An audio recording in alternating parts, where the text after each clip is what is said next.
Okay. How is everyone doing today? We have a decent amount of stuff. Well, we have some stuff to cover today, actually. So, Alberta has been trying to go on through with their psychotic sovereignty act. The hell?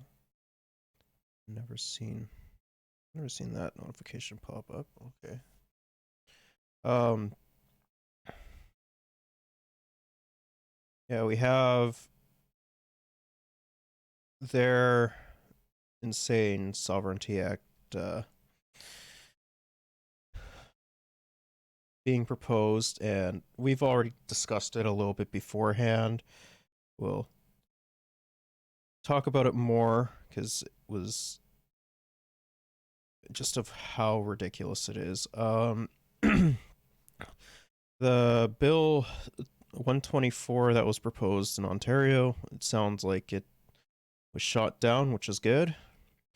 Um, there is also some controversy going in within the Smash community, which I want to talk about because I used to be like really big into like competitive play and shit, so it's something that I want to talk about as well. And then just some other miscellaneous stuff as well, and then we'll have some fun. So I guess we'll just hop right into the Sovereignty Act shit. Alberta Premier Danielle Smith is coming under fire for shunning democracy. Her long-promised Sovereignty Act is supposed to shield the province from federal laws, but it also contains sweeping new powers for her cabinet, including the power to change provincial laws without going through the legislature. So will the federal government step in?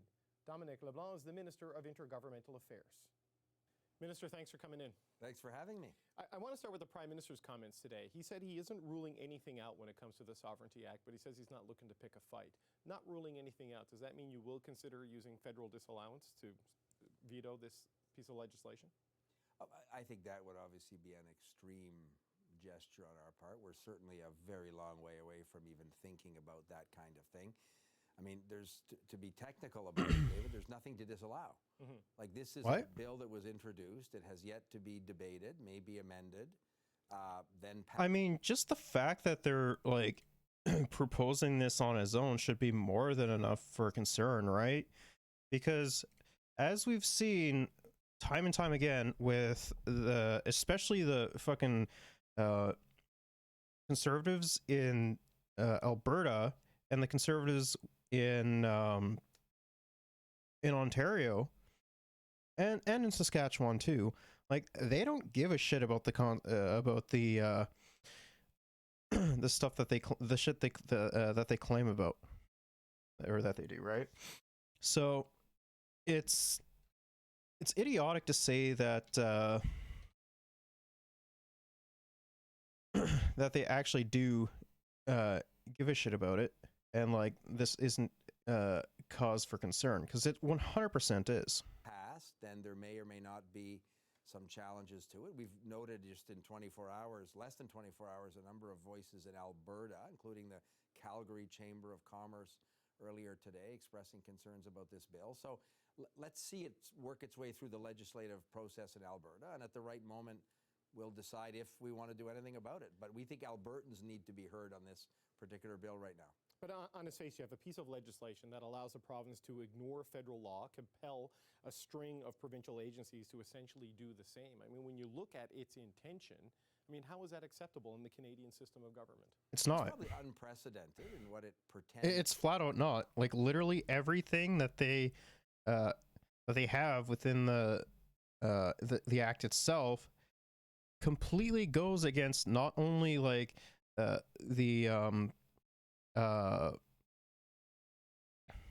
like the Supreme Court of Canada, like literally, like, you know, for rulings that they've already decided upon that would prohibit bills like this.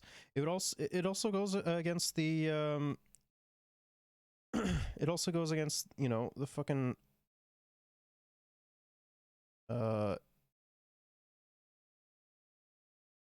it also goes against other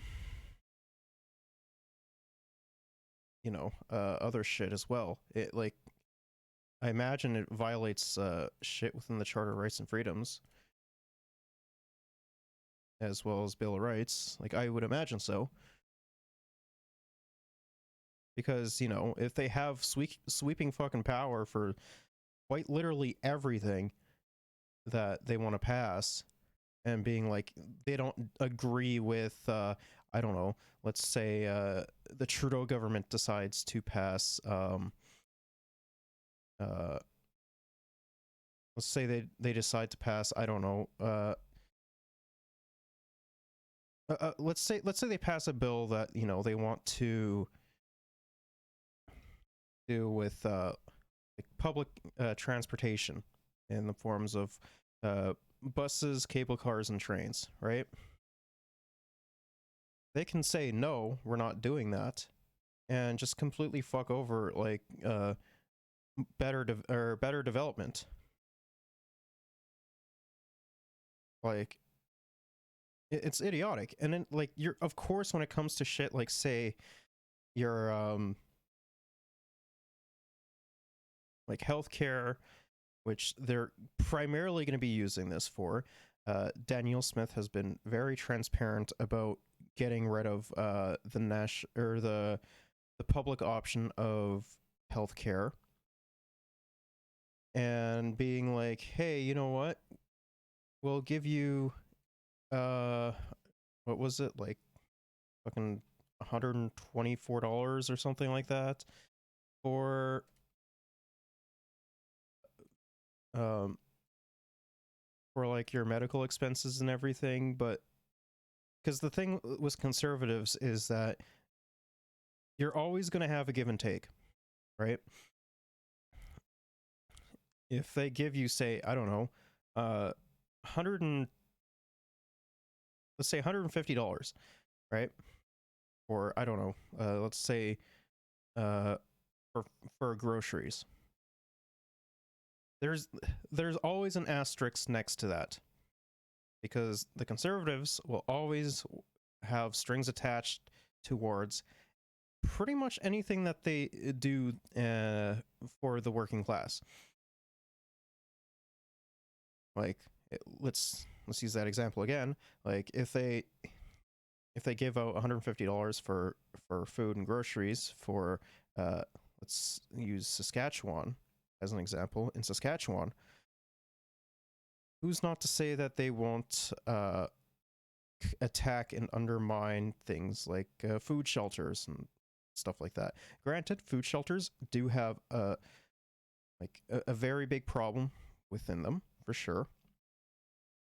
Most of that is due to lack of funding, as well as a lack of mental health services that oftentimes some of the homeless people engage with. But there is also the caveat of, we should be giving the homeless people housing for sure. But it doesn't matter, because they're going to be attacking literally everything. And the fact that Alberta is trying to push the Sovereignty Act is just straight up ridiculous. To be able to do. This is some kind of legislation that we haven't seen in provincial legislatures before, but provincial governments introduce bills in their legislatures all the time. Not like this, though. We've never seen anything like this before. Right, so it doesn't mean we have to rush around to some judgment. We don't have to get ahead of our skis on this. Let's hear the voices in Alberta. Let's see ultimately what the legislature of Alberta decides to do with this. Even if it were passed, let's say, as presented, it sort of sits on a shelf until some minister apparently comes into the legislature with a resolution on a particular federal initiative. It all feels very hypothetical. We think Albertans are interested in the Government of Canada working collaboratively with their government on real issues. We signed a childcare agreement, which was terrific in terms of helping families in Alberta reduce the significant cost of childcare. We're working with them around immigration and labor force shortages. We want to do something significant in terms of the fight against climate change with Albertans and with the provincial government. I had the deputy premier and the minister of infrastructure in our part of the country. He was in Bucktouche and Moncton, New Brunswick with me for a couple of days to talk about infrastructure programming. So we're really focusing on those kind of things, and we'll let the legislature of Alberta do what it wants to do. I love the fact that, you know, you have idiots like this being like, you know, oh, just because it seems unconstitutional, it will automatically, the people's voices of Alberta will automatically be heard. No, that is psychotic. We've seen time and time again that the Smith administration does not give a shit about what the Albertan people want. It is drastically unpopular within even like her own caucus. So that's already an L. And like I think it's like what she has an approval rating of like 20% within Alberta, which is very, very surprising because Alberta is something else, man. But yeah, no, like she's doing this in order to maintain her power, as well as like pass sweeping legislation without the permission of, or without going through the process of getting bills put into effect. That's what this is all about. This could have very big, dire consequences, not only just for Albertans, but across the nation. Because, if they see that the Sovereignty Act goes into effect within Alberta, that will give all these other conservative premiers the idea of being like, hey, if Alberta can do it, we can be able to do it as well, right? Like, it's a very dangerous thing to go off of. And then decide if we want to do anything on our side. Right, you're focusing on those things, but Danielle Smith has already said she wants her ministers to look at various federal policies and see if there are things that conflict with what they consider to be the constitutional right. The big one being the carbon tax. That's a very big one because they hate how some fucking corporations are already being taxed via the some of the carbon emissions that they put out. Granted, I think it's not high enough. It should be a lot higher than what it currently is. Rights of the province, and it should be pointed out, this is something politicians would decide, not a court, or even if it inflicts harm. And that's unusual too. Right, exactly. That normally the constitutionality of a particular measure is not left to a legislature to determine. It's properly left to a court of competent jurisdiction. In this case, it would be the Superior or the King's Bench of Alberta, right, and the Court of Appeal and so on. I mean, the thing is, though, is when it comes to like the Albertan legislature and Albertan courts, they tend to be very one-sided. So that process appears to have been a bit sideswiped, but it doesn't mean that some Albertans won't decide perhaps to go to, at some future point, a court to discuss this bill. But the plain reading of it, and if you listen to what Premier Smith has said, her opposition to the gun legislation and the gun regulations your government is bringing. There is also that. There is that is also another big one. They have openly given disdain for the new firearms legislation that's trying to be passed within the Canadian or the federal legislature, and it's just silly that this has that this is an issue. She's suggested she wants a resolution under the powers of this act for their legislature to deal with in the spring. I mean, you have a framework now being laid in front of the legislature of Alberta where they could declare your gun laws unconstitutional and then compel police in Edmonton, police in Calgary not to enforce your gun laws. I mean, how how do you react to the notion that this seems to be the path that she's headed towards? So again, you're using a hypothetical, but one But she says she wants to do. This isn't a hypothetical. This is exactly what she will do if the legislation is passed. It's not a hypothetical. It can easily happen. Like, come on. Why the fuck are liberals so dumb, man? Like, they're so idiotic. It's like, come on, bro. It's time and time again we have seen conservatives pull this exact shit, say that they're not going to be doing something, and then literally do, when they get into power and pass sweeping legislations, they literally fucking do it. Like, come on, bro. Sure, and you're right. We've taken note of that in her leadership campaign. Unfortunately, deciding to enforce the criminal code of Canada is not an optional thing. The police forces and the prosecutors of the province of Alberta have a constitutional obligation to enforce the criminal code of Canada. Yeah, but you're completely missing the fucking point. If it goes against the Sovereignty Act of Alberta, they can literally be like, no, they don't have to fucking follow that, and be like psychotic American police. Like, granted, the fucking Canadian police are already psychotic, but it'd be even more fucking psychotic. Like, come on, bro. Liberals are so fucking stupid. In their province or territory, they know that. Some of this is political posturing, perhaps. The idea that we're sort of going to have a criminal code free zone in Alberta doesn't really make a lot of sense. Yeah, here's the thing. There will be a fucking criminal free zone for wealthy capital owners and white supremacists and fucking Nazis. Like, it's just idiotic. It doesn't speak, frankly, David, to the real issues of Albertans, the concern of the business community today. I mean, if we want to attract investment, if we want to attract new workers and deal with some of the real challenges around labor force in terms of what it means for the economic growth potential of Alberta, this isn't constructive.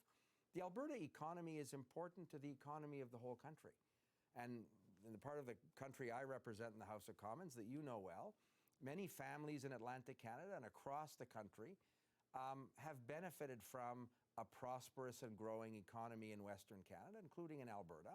And we think it's important to focus on those real issues and, frankly, let this kind of a discussion take place in the legislature of Alberta. But it becomes a real issue once it moves outside the discussion in the legislature of Alberta. I mean, she has made it clear, the Premier, that she does not support your gun laws. She's already talked about not having the RCMP, where there's contract police, enforce this. This was even before this legislation was contemplated. So what would you expect them to do? You said prosecutors and police have to enforce the criminal code, but if they declare your gun laws unconstitutional by their standards and tell the police service of Calgary not to enforce it, what does the Chief of Police of Calgary do in that circumstance? Yeah, so again, interesting theoretical question for a law faculty. I don't know how theoretical this is, Well, you're three hypotheticals. First of all, you're assuming the legislation will be adopted as is. Then you're assuming that some minister will come in with that particular resolution and get that adopted. It's based on the words of the Premier, though. This is not me making this up out of whole cloth. Yeah, but it wouldn't be the first time a Premier across the country said something in terms of political posturing that didn't turn out to be as simple as people thought. We also thought... Well, the thing with conservatives, though, generally speaking...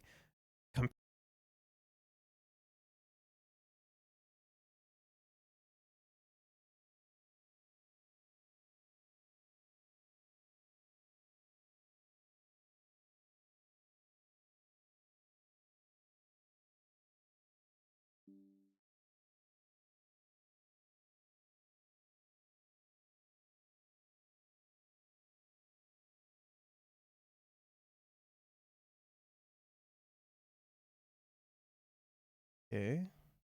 Oops. Okay. Now, the fuck was I? Oh yeah, I was talking about shit the conservatives pass. Generally speaking, whenever they say that they're going to be doing something, comparatively to either the Liberals or the NDP, in some instances, they generally will tend to pursue it. Like, it's just the way that they are, right? And saying that they won't in a vast majority of instances is just idiotic. Like, we've seen time and time again that they pass egregious legislation that generally tends to hurt the working class, and they do literally nothing in order to help them, because they only have their fucking bottom lines in mind, and their fucking rich asshole friends. There was going to be stuff in terms of anti-vax mandates and so on in the legislation that apparently was left out. So we're not. It was only left out because of pushback. Overreact to what is, in our view, an issue that Albertans can debate and decide themselves. If we ever got to a very bizarre hypothetical that the legislature of Alberta, not within their competent authority, would decide that some federal measure was unconstitutional, that is properly in the hands of the court process. The courts have that jurisdiction under our Constitution. The legislation's also silent, you would have noticed, in terms of what are the remedies if the police chief of Alberta decided to properly apply the Constitution and enforce the criminal code. If the police chief of Calgary, were to decide to do that, the legislation, as we understand it, would be silent in terms of a remedy. What would they do to the police chief of that particular jurisdiction? So there are so many hypotheticals and what-ifs. We're going to focus on the real work that people expect us to do and see ultimately how the government of Alberta might use this legislation should it be adopted. And then the Alberta legislature has been very fucking transparent on how they would be using this legislation if it was passed. They're hiding absolutely nothing. They've been very fucking transparent about it. We have to take our responsibilities as a national government. Of course we would do so. You're all remarkably calm about an unprecedented challenge to federal authority inside the fourth largest province in Canada. It's because he doesn't care, bro. The opposite would be agitated, and of course we're going to be calm. Well, I mean, you've taken positions standing up for fundamental rights when the notwithstanding clause was used in Ontario, for example, in the recent labor disputes. I mean, these are fundamental challenges to basic rights. This seems like a fundamental challenge. Are you just trying not to engage so as to give oxygen to her anti-Ottawa cause in the run-up to the election, and maybe have Rachel Notley win this fight for you in a few months? Well, the thing is that, like, I honestly... I do think that she has a chance for sure. It definitely depends on how fucking hard the hogs vote, I guess. But you know, just because she's drastically unpopular within fucking Alberta doesn't mean shit. We've always said we're going to stand up for the fundamental charter rights of Canadians. As we did. This literally fucking encroaches on charter rights, you fucking moron. Jesus Christ. Ugh, I fucking hate liberals. They have no goddamn backbone. I swear to God. Respect to the preemptive use of the notwithstanding clause in a labor dispute. This is the government of Alberta introducing at first reading, the most preliminary stage in a legislative process, a bill which we've noted a number of constitutional experts have said may have some dubious underpinnings. Right. So let's let the process play out. They're not in a position to invoke this bill next week or before Christmas. Let's let the legislative process of Alberta run its course. But make no mistake about it, we will properly exercise federal jurisdiction, respecting their sovereign jurisdiction within their division of powers. But we're not going to evacuate federal jurisdiction and responsibility in the face of some legislation that may not have significant constitutional underpinning. So what? Just a final point before we let you go. I mean, what's the trigger point where you do start to be concerned about this? The only point when he would actually fucking, actually even like start quivering about this is if it was fucking passed. Because like anyone with half a brain cell is not too impressed by this legislation. But honestly, I don't think that well, like obviously no fucking conservative have half a brain cell to do it, because it's their guy doing it, and like half of the fucking liberals don't even have the mental capacity in order to think critically about this legislation. When a resolution comes before the Alberta legislature to exercise these powers, is that when you start to be a little bit more concerned than you are right now at this stage in the process? Well, that would be a real scenario. That's Yeah. not a hypothetical scenario that'll occupy a law faculty seminar next week. Right? That would be the faculty club at some university will be very exercised. It's more serious than that, though, isn't it? Well, it will be if the legislation is adopted and if they start to use it in some of the ways you suggested. That would be serious. And then we would obviously be absolutely prepared to assume our responsibilities as a national government within our own jurisdiction. We would ask the provinces respect that the way we will respect their sovereignty within their own provincial jurisdiction. That's how our federation works, and that's perhaps why I'm not panicked or agitated or it may be frustrating for you. The only reason why he's not fucking panicked or frustrated by it is because he could use, like, if it gets passed, he could use this legislation being like, well, look, there was nothing we could do about it, and it sucks to suck. This is what the conservatives do. Like, come on, bro. They're just going to be using it as a wedge issue. That's the only thing that they're going to be using it as, and it's stupid. But I'm very serene about all this. No, it's not frustrating, and we appreciate you coming to, Minister I'm glad LeBlanc. to be here. Thanks for your time. Thank you. All right, that's Minister LeBlanc's reaction. Alberta's Sovereignty Act is, of course, getting lots of attention on Parliament Hill from both sides of the aisle. Have a listen to this. I'm not going to take anything off the table, but I'm also not looking for a fight. We want to continue to be there to deliver for Albertans. There's going to be things that we agree with that government on. There's going to be things we disagree with them on. I think What the fuck do you agree with the Albertan government on, bro? Like, they're all dog shit. that what we see in Alberta is different proposals for responding to the tensions that have been created by this Prime Minister. What?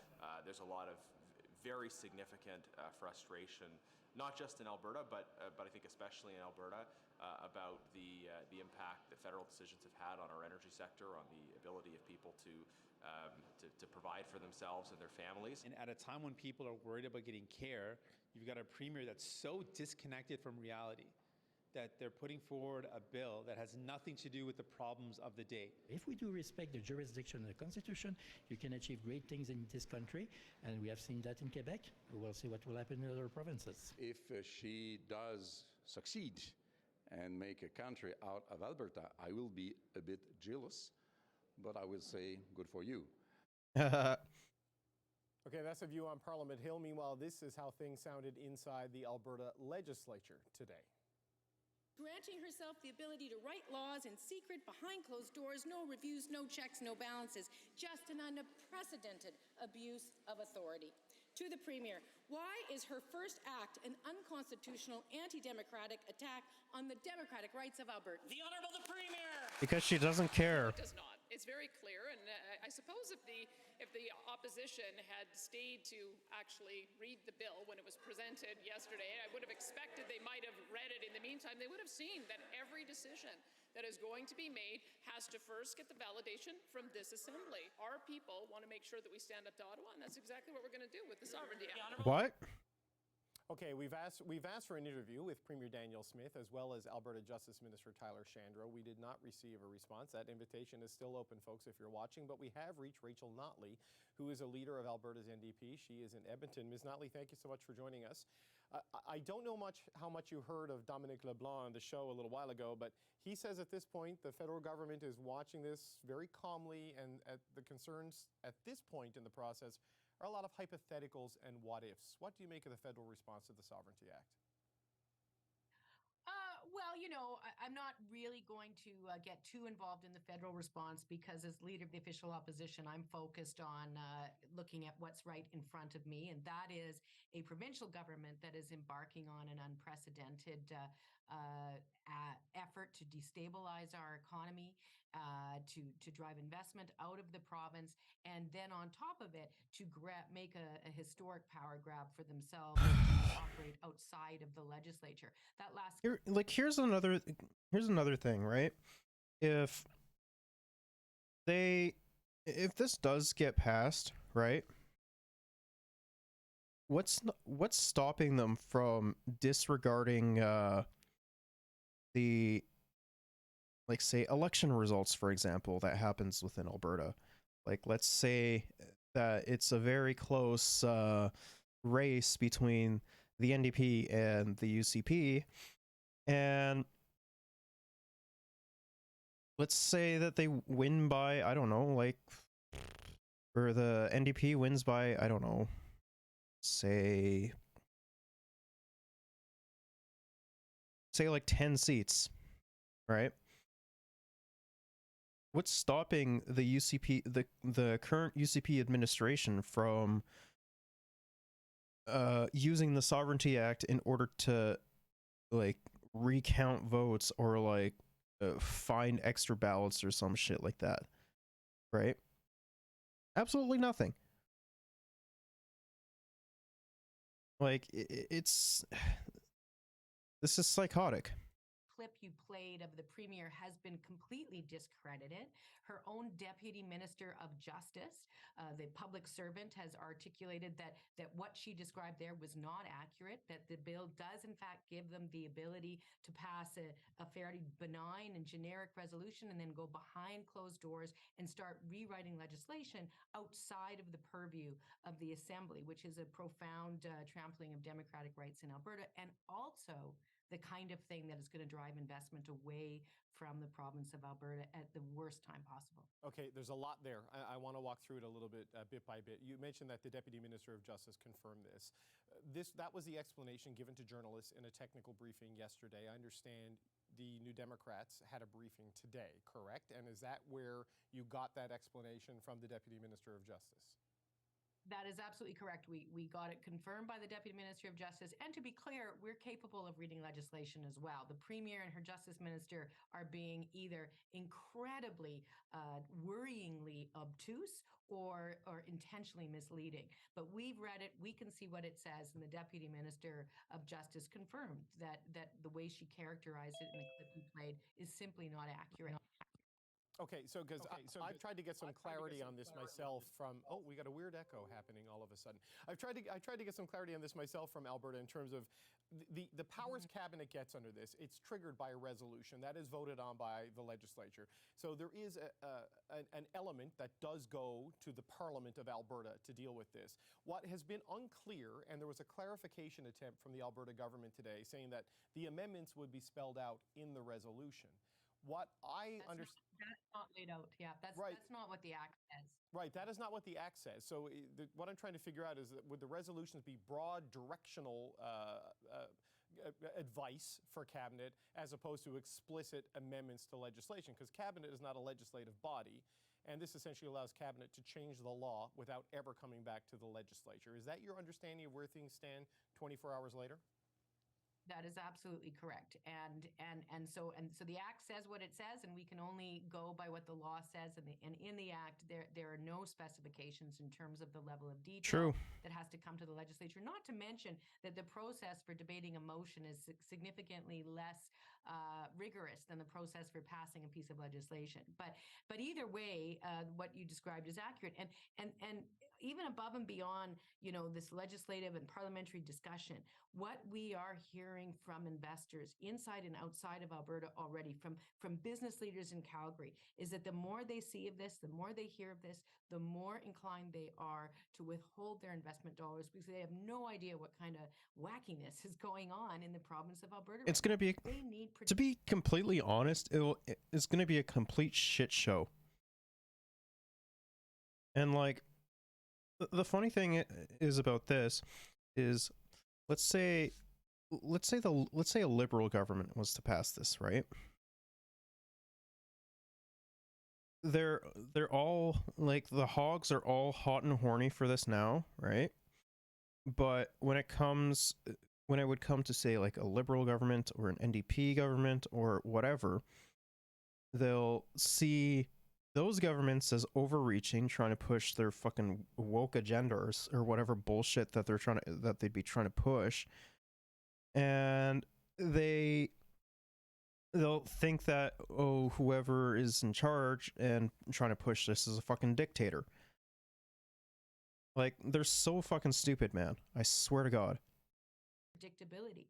And this act, even if there wasn't this democratic or anti-democratic power grab, this act renders a whole bunch of laws in question, and you don't attract investment when True. that's what you're doing. I know you say you don't want to get too much into the federal response, but there have been calls for the federal government to use the power of disallowance under the Constitution to disallow a provincial law based on the unprecedented nature and the far-reaching nature of what this piece of legislation purports to do. Where do you stand on that? Should the Prime Minister get involved directly and use the power of disallowance to deal with the Sovereignty Act?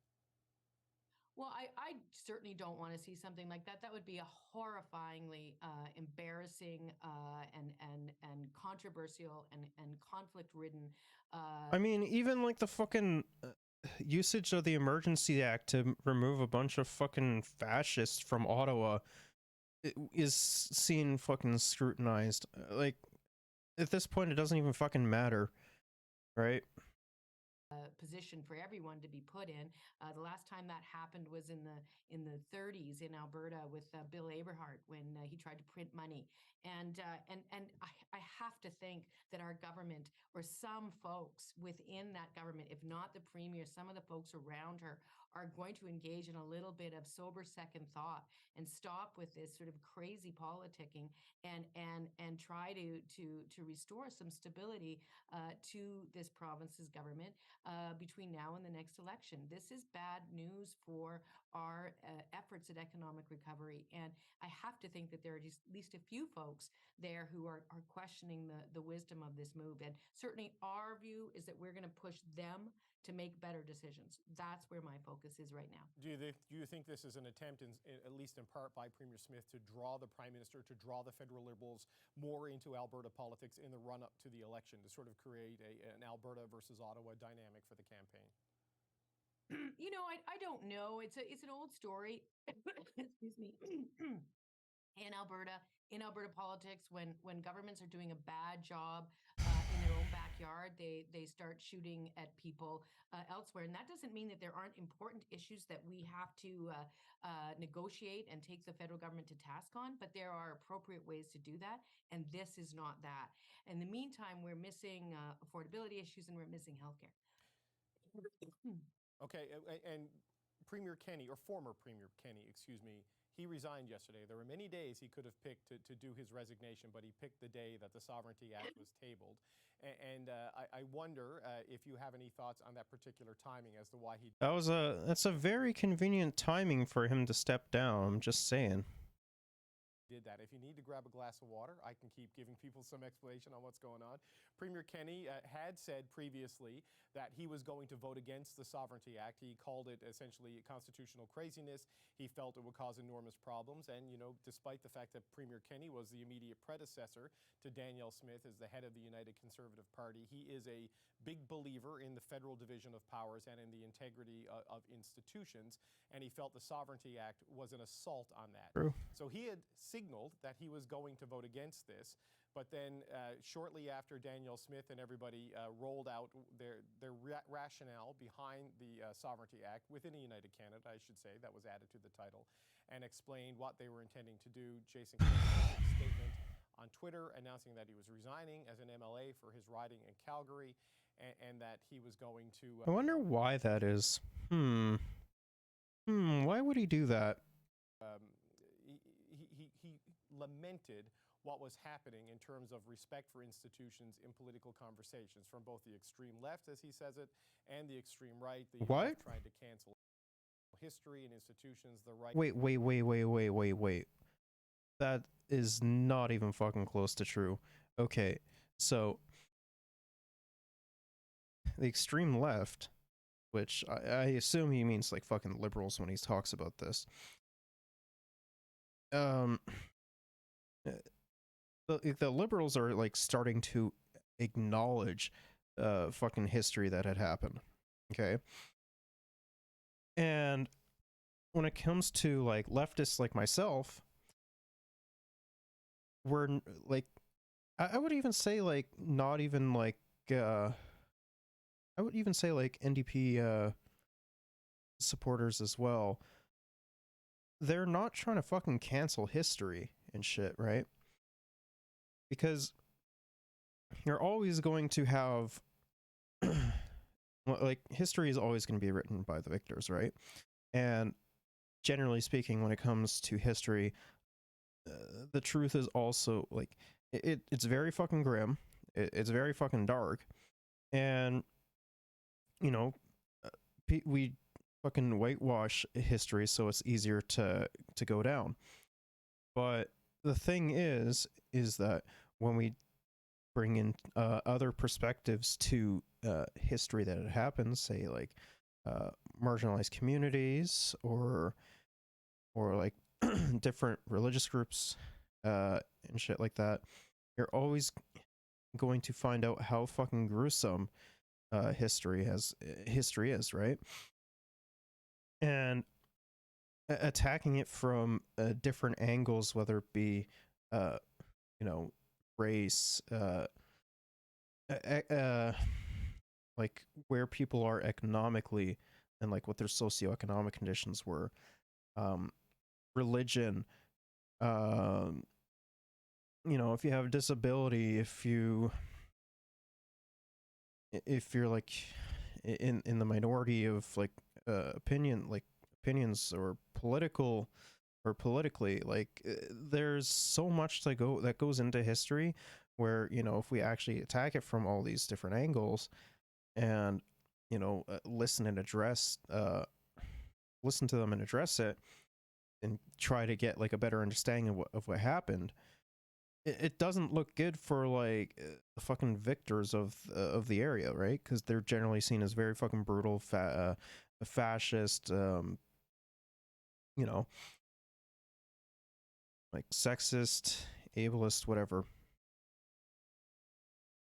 And you know, we want like kids are like generally speaking, they'll always be like, oh well, we don't want the fucking kids to feel bad that, you know, their ancestors did shit that was bad. I'm like, okay, but here's the fucking thing: the kids aren't fucking doing anything to do that. They're not pieces of shit like your fucking grandpa was.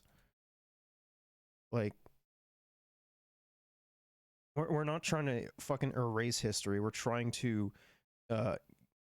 expand our knowledge of certain events and how it affected different peoples, right? Whilst comparatively to the extreme right, they will always fucking like whitewash history, try to make the less desirable traits of certain parts of history being like, no, this was actually a necessity, and be like, yeah, it was actually good. We're literally fucking seeing this shit happen within America right now, with the whole like idiotic CRT bullshit, right? This isn't a fucking both sides argument. One is actively trying to erase and destroy history, as well as engaging in book burnings and shit like that, and criticizing those who are like actually like, you know, fucking coming forward with, you know, their experiences or like their family's experiences, and they're told to know, like, shut up, you're wrong, shut up, you're from the fucking woke mob or some bullshit like that. Like, what a fucking piece of shit, man. Like anyone who does that literally has something to gain for it. Right now, spiraling into conspiracy and populism. and that these were the concerns that he had. So clearly a significant shift in the United Conservative Party's approach from the views of Jason Kenney and his position on things to where we are with Danielle Smith right now. And he resigned as an MLA rather than vote against this legislation as he had signaled in the past. So, Rachel Notley, I think you've been able to get a drink. And it's like, I wonder what you, not my monologue, but what Jason Kenney did yesterday and the timing of when he did it and why he did it.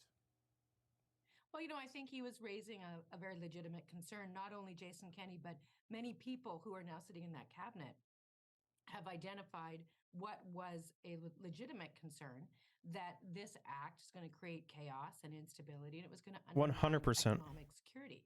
And so Jason Kenney, to his credit, at least acted on what he had said. We now have a number of members of cabinet who are standing by a very contradictory position to where they were publicly a few weeks ago. That's why we're going to be calling on a lot of key stakeholders in Alberta to reach out to those folks as well in an effort to get this government to back down on, as I've said, what is such an incredibly destabilizing piece of legislation that is very damaging to what is most important to Albertans, which is economic recovery. I wonder if you can indulge me for one last question. You were a former premier. What do you think Danielle Smith would have said on our radio show if you had tried to pass legislation that gave your cabinet these powers? I already mentioned this earlier. She would say that this is abhorrent. No one should have this amount of absurd power, and she would fucking call them dictators. Like, it's idiotic. Like, that's what would happen, realistically. Well, I'm not going to put myself into the head of a shock jock commentator on a right-wing radio show, but suffice to say, periodically she tries to present herself as someone who cares about the grassroots. This is a deeply, deeply undemocratic move. And honestly, I don't know that there's a piece of legislation that we've ever seen in the province's history that has the potential to be as undemocratic as this one. It's not just pulling power away from the legislature on one issue.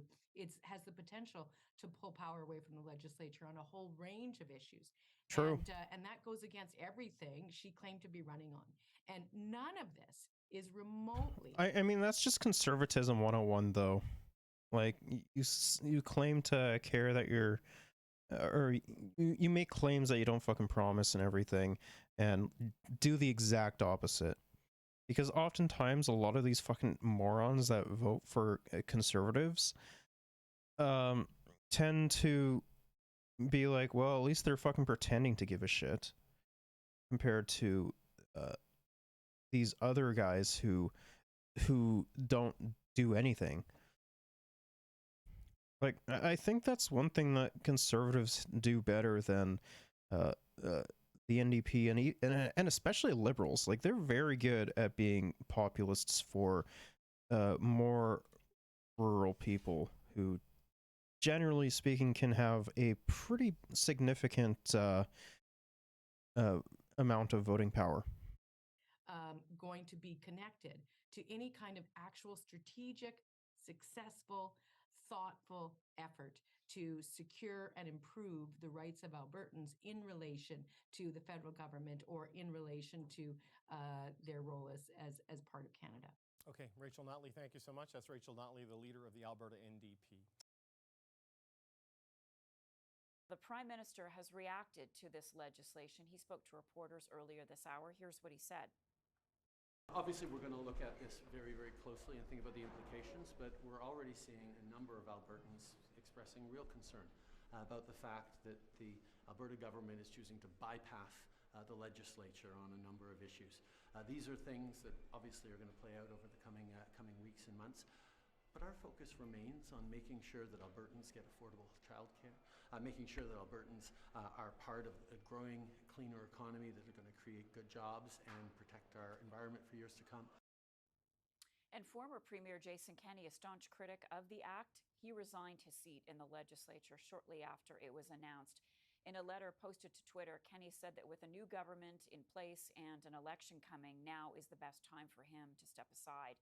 He went on to say that he is concerned that our democratic life is veering away from prudential debate and towards a polarization that undermines bedrock institutions and principles. With me now is Dwayne Bratt. He's a political science professor with Mount Royal University. Dwayne, you are here just in time. So many questions for you. Let's begin with the legality of this act. How's this going to work? Alberta basically saying we can ignore you, Ottawa? Well, there's two fundamental problems with this. One is the Alberta government has claimed that it can determine the constitutionality of federal laws and whether they intrude on provincial jurisdiction. Typically, this is done through the courts if there's a jurisdictional dispute, because while the Constitution outlined responsibilities to different orders of government, those aren't watertight compartments, and often there is a clash between, for example, the environment and natural resources, and it's up to the courts to determine how that plays. I mean, generally speaking, when it comes to like the natural resources argument, it typically tends to be it tends to be fucking oil. That's all it is. Itself out. The federal government, the provincial government is saying in Bill 1 that they can do that they will unilaterally determine if there is federal overreach. That's one problem. And that was flagged back in July and August when Danielle Smith campaigned on this. But there's a second, more fundamental problem with this act, which only emerged yesterday, and that is how anti-democratic it is for Albertans. It bypasses the Legislative Assembly.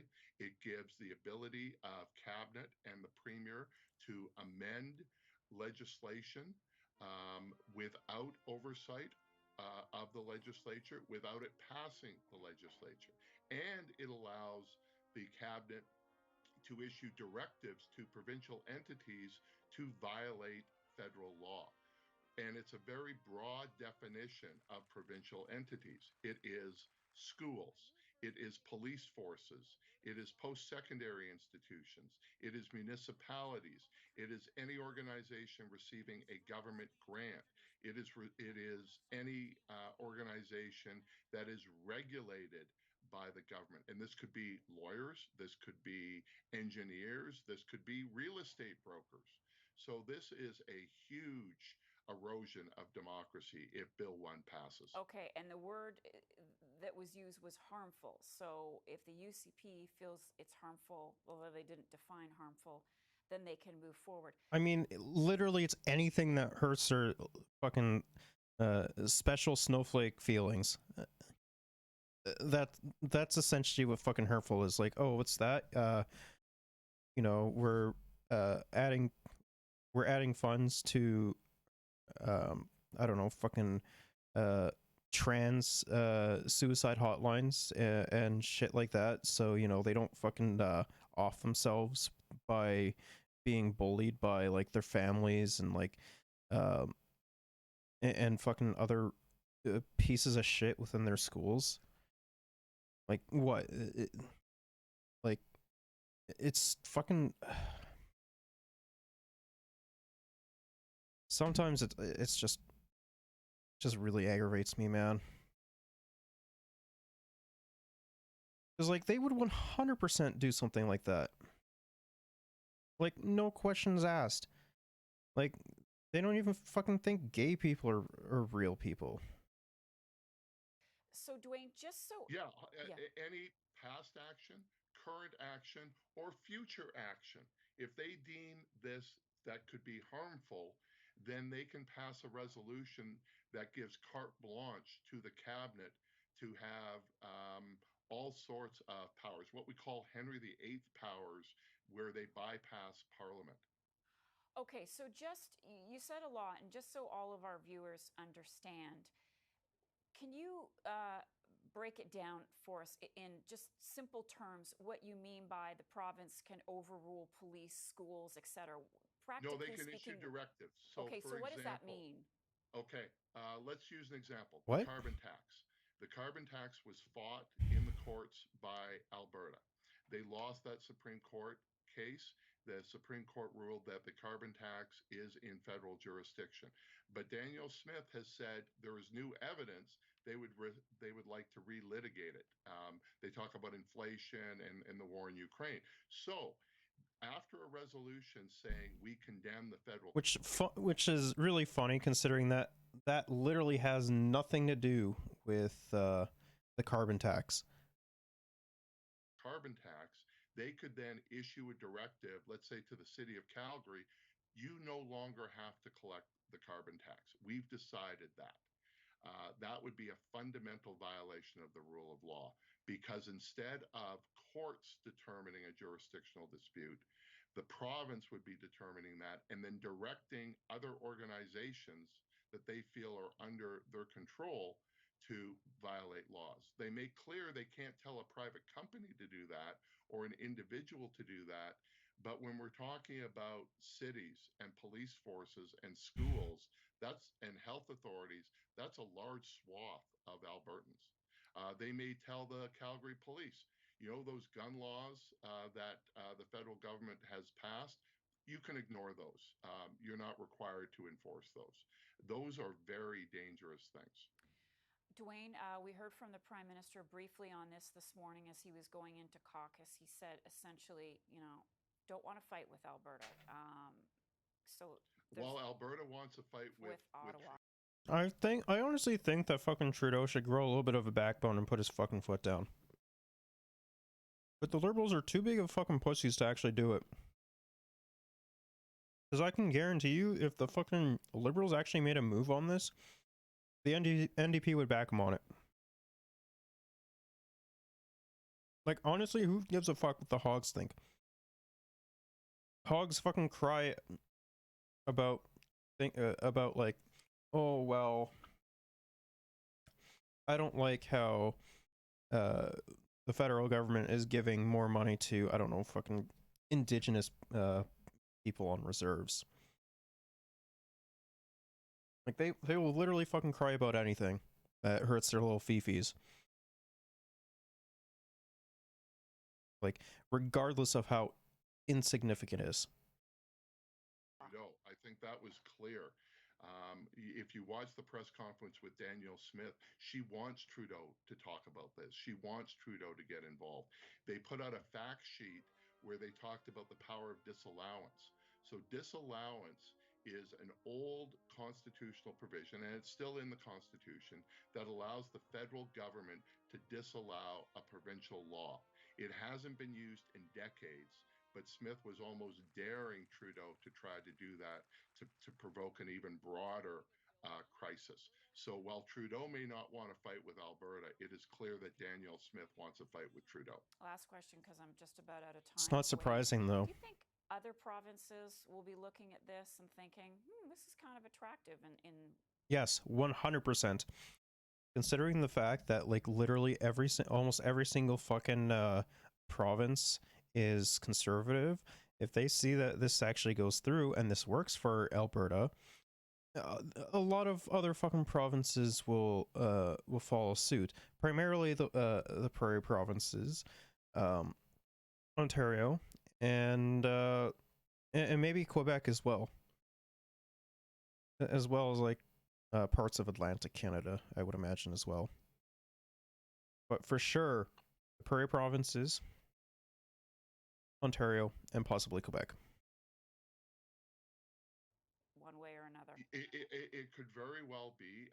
We did see the Saskatchewan First Act come in, but that was just simply repeating what's already in the Constitution. It was nowhere the type of overreach that we're seeing with Bill 1. We often hear in Alberta, well, Quebec does it, Quebec does it. We want to be just like Quebec. But the Premier of Quebec does not have the power to bypass the National Assembly. True. The Premier of Quebec does not have the types of powers that Bill 1 envisions giving the Alberta Premier. Dwayne Bratt. Dwayne is a political... Leadership means finding solutions, not hiding behind excuses. We have another serious threat to our healthcare system in the form of Danielle Smith's Sovereignty Act in Alberta, where Albertans are worried about their healthcare system. This act is going to do nothing to actually deal with the problem. In fact, it might make things even worse. People in Alberta are worried that Daniel Smith will use the Sovereignty Act to undermine Canadian laws like the Canada Health Act and make patients pay to access hospital services. So what is the Prime Minister doing to stop Daniel Smith from destroying healthcare in Alberta? What is he doing to protect healthcare so Albertans get the care they need? Hear, hear. The Right Honourable Prime Minister. Mr. Speaker, I can very much understand why so many Albertans are preoccupied with the Premier's choice to bypass the legislature in order to advance her agenda. But on this side of the House, we will remain focused on standing up for Albertans, on working constructively with anyone who wants to advance better jobs and a cleaner environment for Albertans, who wants I mean, clearly the fucking clearly the fucking Premier and the UCP does not want to do that, though. Like, why the fuck else are they doing this, man? Work to ensure that they're getting quality healthcare services with real results and real outcomes. And we're going to continue to work with all Albertans to deliver a brighter future for them.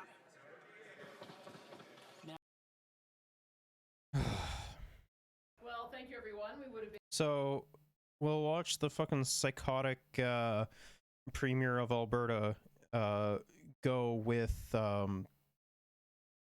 or we'll watch her unveil this shit, so let's take a watch. Minutes earlier, but we had an unexpected event in the legislature today. I do want to welcome everyone and thank you so much for joining us. It's wonderful to be here on this exciting day. Today marks a new dawn for Alberta, for Canada, and for the federation that binds us together into one great nation. Canadians take pride in the fact that our nation is a mosaic and not a melting pot, both culturally and in terms of our government. Canada's provinces and territories are part of a larger whole, but are not subordinate to it. As Albertans, we love our Canada deeply. This is our home, and we are honored to be contributing members. But the way Ottawa has treated the province, most especially Alberta, is unacceptable. Albertans are demanding action to restore a relationship that respects Alberta's sovereign areas of provincial jurisdiction as defined by the Constitution. The Canadian Constitution was intended to create a respectful union where the provinces would have their own areas of jurisdiction, free from interference, with autonomy over the laws and policies within their provinces' own spheres of influence. Yet this nation has not always operated smoothly. Over the years, there have been a shamefully large number of missed opportunities for shared growth and prosperity between the provinces and the federal government. In particular, a long and painful history. Wait, what?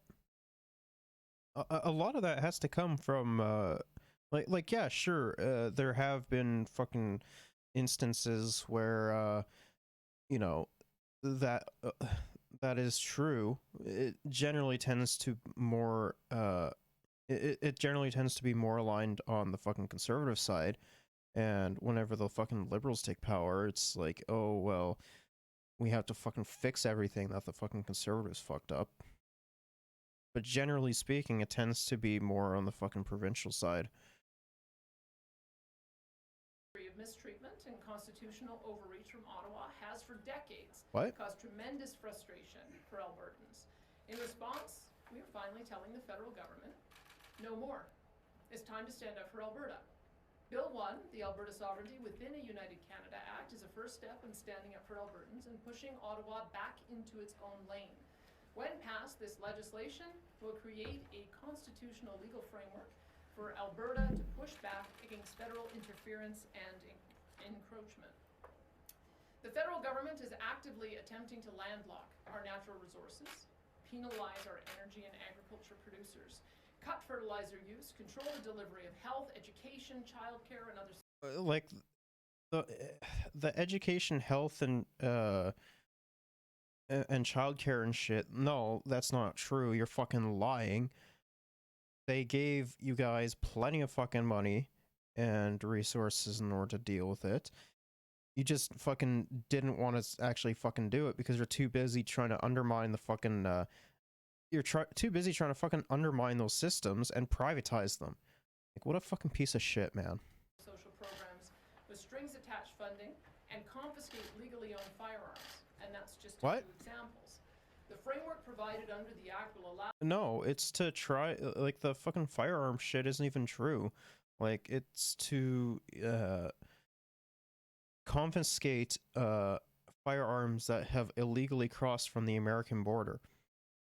Alberta's Legislative Assembly to identify constitutional concerns with a specific federal program or piece of legislation, and then recommend a measured and appropriate response to prevent or frustrate that federal intrusion. Our province will not enforce unconstitutional or harmful Ottawa policies or laws in Alberta. Albertans come first. The funny thing is that this is unconstitutional. This act respects Indigenous and treaty rights, the Constitution, court decisions, and does not force private citizens or companies to do anything contrary to federal law or policy. It's intended to be fully democratic and transparent. Each proposed use of the act will require a special motion to be passed in the Legislative Assembly, which will be subject to open discussion, examination, and review. Unless you're, provided that you're conservative. If you're not conservative, you know, then fuck you. This framework is both a useful tool and a call to action. It is intended to be used selectively, thoughtfully, and towards the goal of fighting federal initiatives which would harm our province, our people, and our prosperity.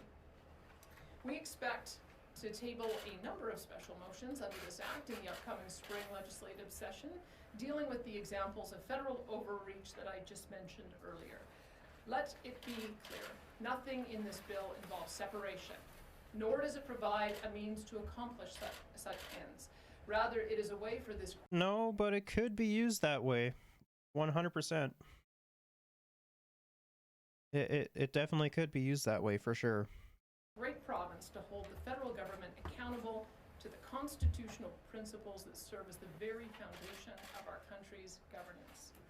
We are proud Canadians, and we are committed to building a strong and united Canada, but we cannot do that from a position of weakness. We must do that from a position of strength that the principles of our Constitution have provided us. Alberta and Canada are both worth fighting for, and that fight is with an out-of-control federal government in Ottawa that sees Alberta and all provinces... The federal government has done, like, next to nothing. Like, let's be real. Like, the only time when they actually, like, did some shit... Oh, excuse me. The only time when they actually did some shit was during COVID. And, like, that's slowly coming to an end. Like, we're slowly seeing that they're trickling out legislation that doesn't do anything, or any fucking legislation at all. Like where the fuck's the windfall tax, for example? As its subordinate rather than its partner. We must push back and take a stand. We must protect the rights of Albertans and our great province, and we must stand up for what is right. Thank you, and I now invite the Justice Minister to speak. Ready to almost. That's not the only one. 2 more days. Are you keeping yours? Well, thank you very much, everyone. And as Premier Smith said, Albertans are proudly Canadian. We sing our national anthem, we cheer our national sports teams, and we contribute our resources and our talents to the benefit of the whole. At the same time, Albertans are proudly and uniquely Albertan. We have our own local priorities, interests, and freedoms. And we want to make sure that Alberta's voice is heard in ensuring that Albertan concerns are addressed. From the very start of Confederation, the House of Lords made it clear that the object of the laws which created Canada were neither to weld provinces into one, nor to subordinate provincial governance to a central authority. Canada was to have a federal government that represented all and would be entrusted with the administration of those items in which everyone had a common interest. But each province retained its own independence and autonomy. Our courts have likewise made it clear that provinces do not occupy a lesser position to the federal government, and that the principles of federalism are a political and legal responsibility. Yeah, but the funny thing is that with this fucking legislation being proposed, which we've talked time and time again on the fucking broadcast, is that they, with your legislation, you want it to, you want your fucking own, like, sovereignty and shit, and which will go above, fucking, federal, jurisdiction and shit. Like, you want to be above the fucking federal government. Like, you can't just do that. Like, I honestly fucking hope that these morons face some form of repercussion to the underlying and are held accountable. Social realities, and diversity of our nation. Now, for a long time, the federal government hasn't respected this division of powers. They have continued to encroach into Alberta's rightful jurisdiction. They have continued to demand that we do their bidding. And they have continued to add terms and conditions to their funding of what should be provincial programs, all of which continue to cause harm Wait, what? to our province, our people, and our prosperity. That's not even true, though. Like, they have 100% not per or they have 100% giving you guys funding for what you need. You just haven't actually fucking spent it where you're supposed to. And this is why we have introduced the Alberta Sovereignty Within a United Canada Bill, which is a framework on how our province will take a strong stance against federal government overreach and interference in areas which are properly within our rightful jurisdiction. Albertans expect and demand that the federal government respect the federal-provincial division of powers. Sometimes they don't. And when they don't, we need to do more than simply point out that they are overstepping their authority. We need strong action. The Constitution of Canada intentionally distributed powers between the federal government and the provinces. What? We are supposed to be equal partners, respecting the spheres of authority granted to each other in order to best serve our respective communities and to best address their respective needs and priorities. This proposed legislation provides us with a sound legal framework and a democratic and constitutional approach for asserting Alberta's jurisdiction, rights, and freedoms. The Act sets out a transparent process that must be followed before Alberta's government can issue any directions or actions pursuant to it. This process will ensure that any use of the Act reflects the will of the Legislative Assembly, the will of Albertans, and is in line with the Constitution. I'd like to outline for you the steps that would be taken in relation to using this piece of legislation.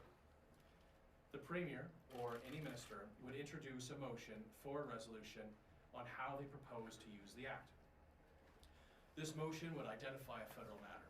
This could be a federal program or a federal piece of legislation as being either unconstitutional or causing harm to Albertans, and would propose steps for Cabinet to take. The Legislative Assembly would then debate the proposed resolution, and the resolution would pass only if the majority of MLAs voted in favor of it. If the motion doesn't pass, the resolution would fail, and the proposed use of the Act wouldn't take place. If the motion does pass, the resolution would succeed, and Cabinet would then decide what specific steps or actions the province should take in response to the federal government's overreach. The steps or actions taken would depend entirely on the motion passed and on what Cabinet believes would be most effective as a means to ensuring that the federal government does not overstep its authority. Now, no matter what the particular steps or actions in response may be, they would have to meet all applicable constitutional and legal requirements. Cabinet could, for example, decide to change any provincial enactments. This could include amending legislation, regulations, or other orders in order to assert provincial jurisdiction. Cabinet could also give specific directives to, and this is from the legislation, quote, provincial entities and to the Crown, such as specific ministers. And these provincial entities include schools, most public post-secondary learning institutions, municipalities, and municipal police services. The Act would only allow Cabinet to issue orders in council which are constitutional. That is to say, directives which fall within provincial legislative jurisdiction. If the use of the Act against a federal program or federal piece of legislation was approved by the Legislative Assembly and later challenged in court, the Alberta government would respect the court's decision. Nothing in this bill changes the government's commitment to Canada and our respect for the rule of law. Rather, This bill is a clarion call for the provinces to assert our constitutionally mandated rights and jurisdiction.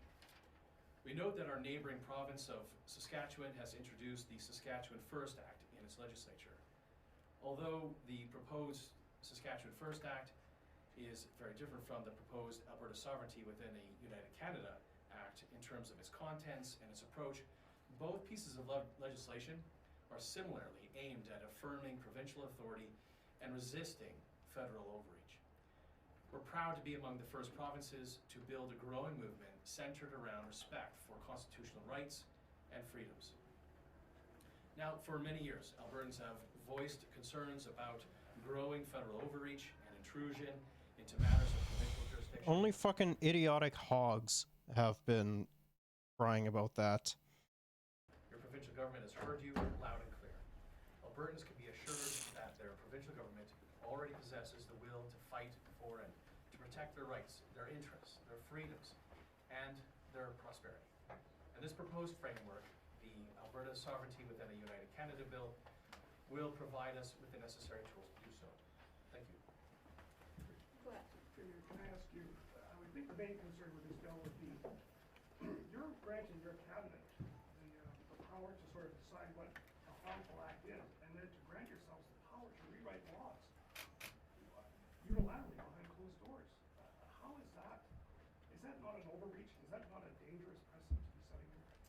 You may just want to review the comments from the Justice Minister, because What? said is that Cabinet gets to identify those issues, and then we would bring it forward in the legislature for a full and open debate.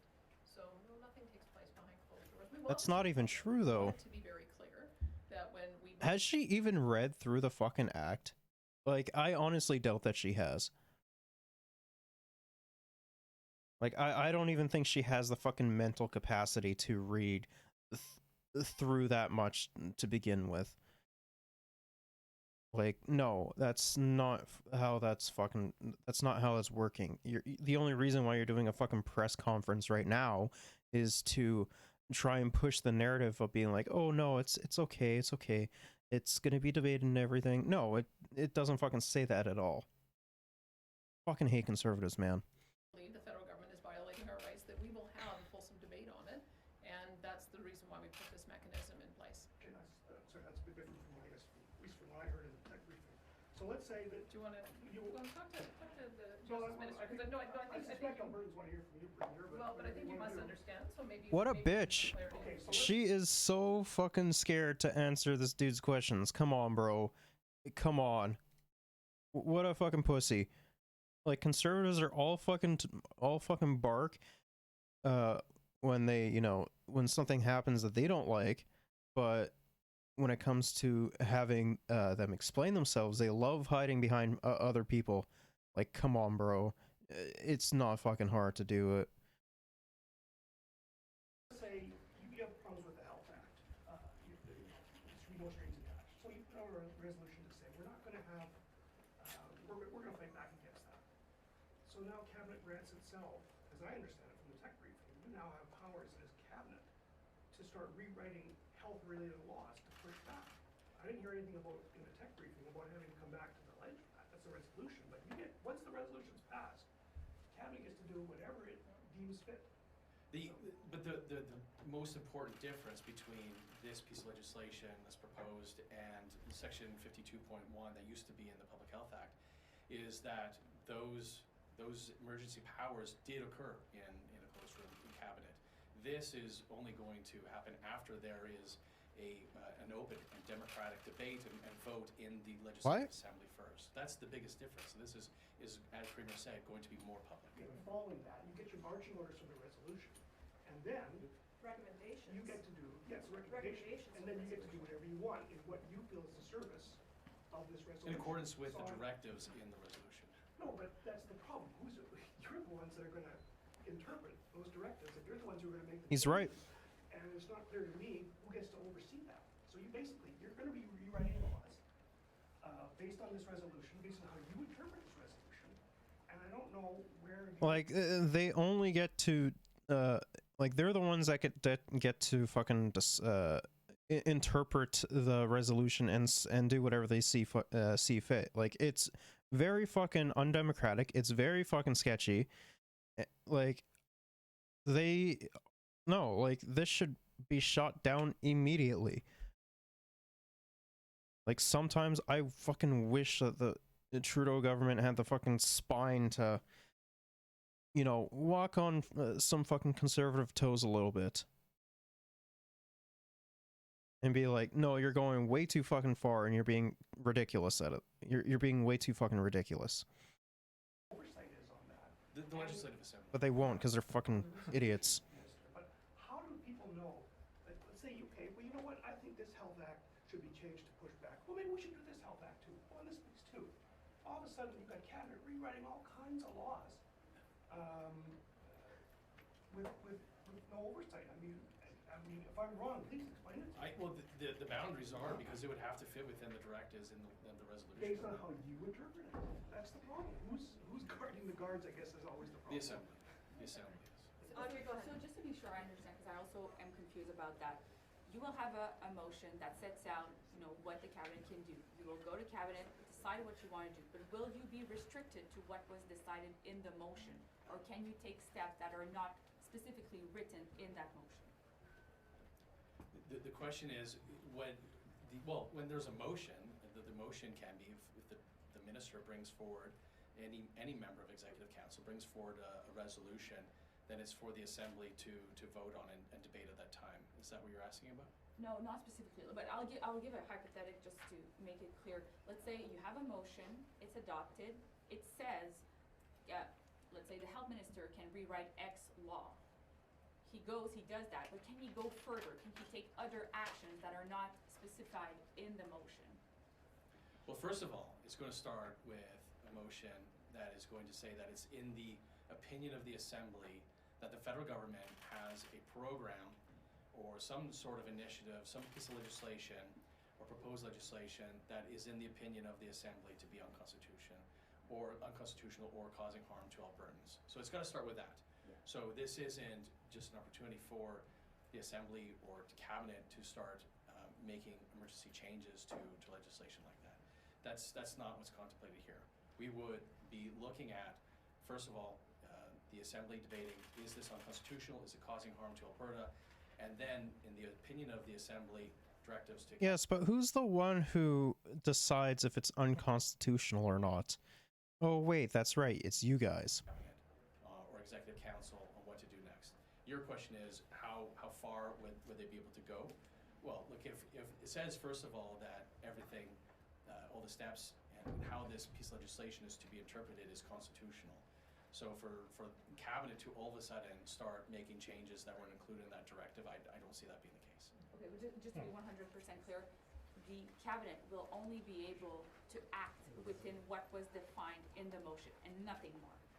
Well, if they decided to do more, then I would suggest that, I mean, this is hypothetical. This is hypothetical that's suggesting, would there be a future Cabinet that would try to go further than the resolution? I suppose that's up to the Assembly at that time to hold that Executive Council to account. I don't see that being included in what's proposed to the Assembly. Go ahead, Councillor. Why do you need the power to rewrite laws without going through the legislature? It's so that they can push their fucking fascist rhetoric. That's the only reason why.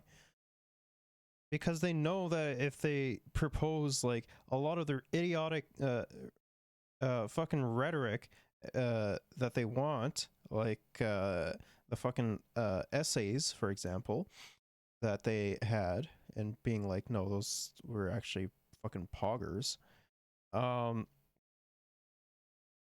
like decide to propose legislation that enacts those you know, what one fucking psychopath wants,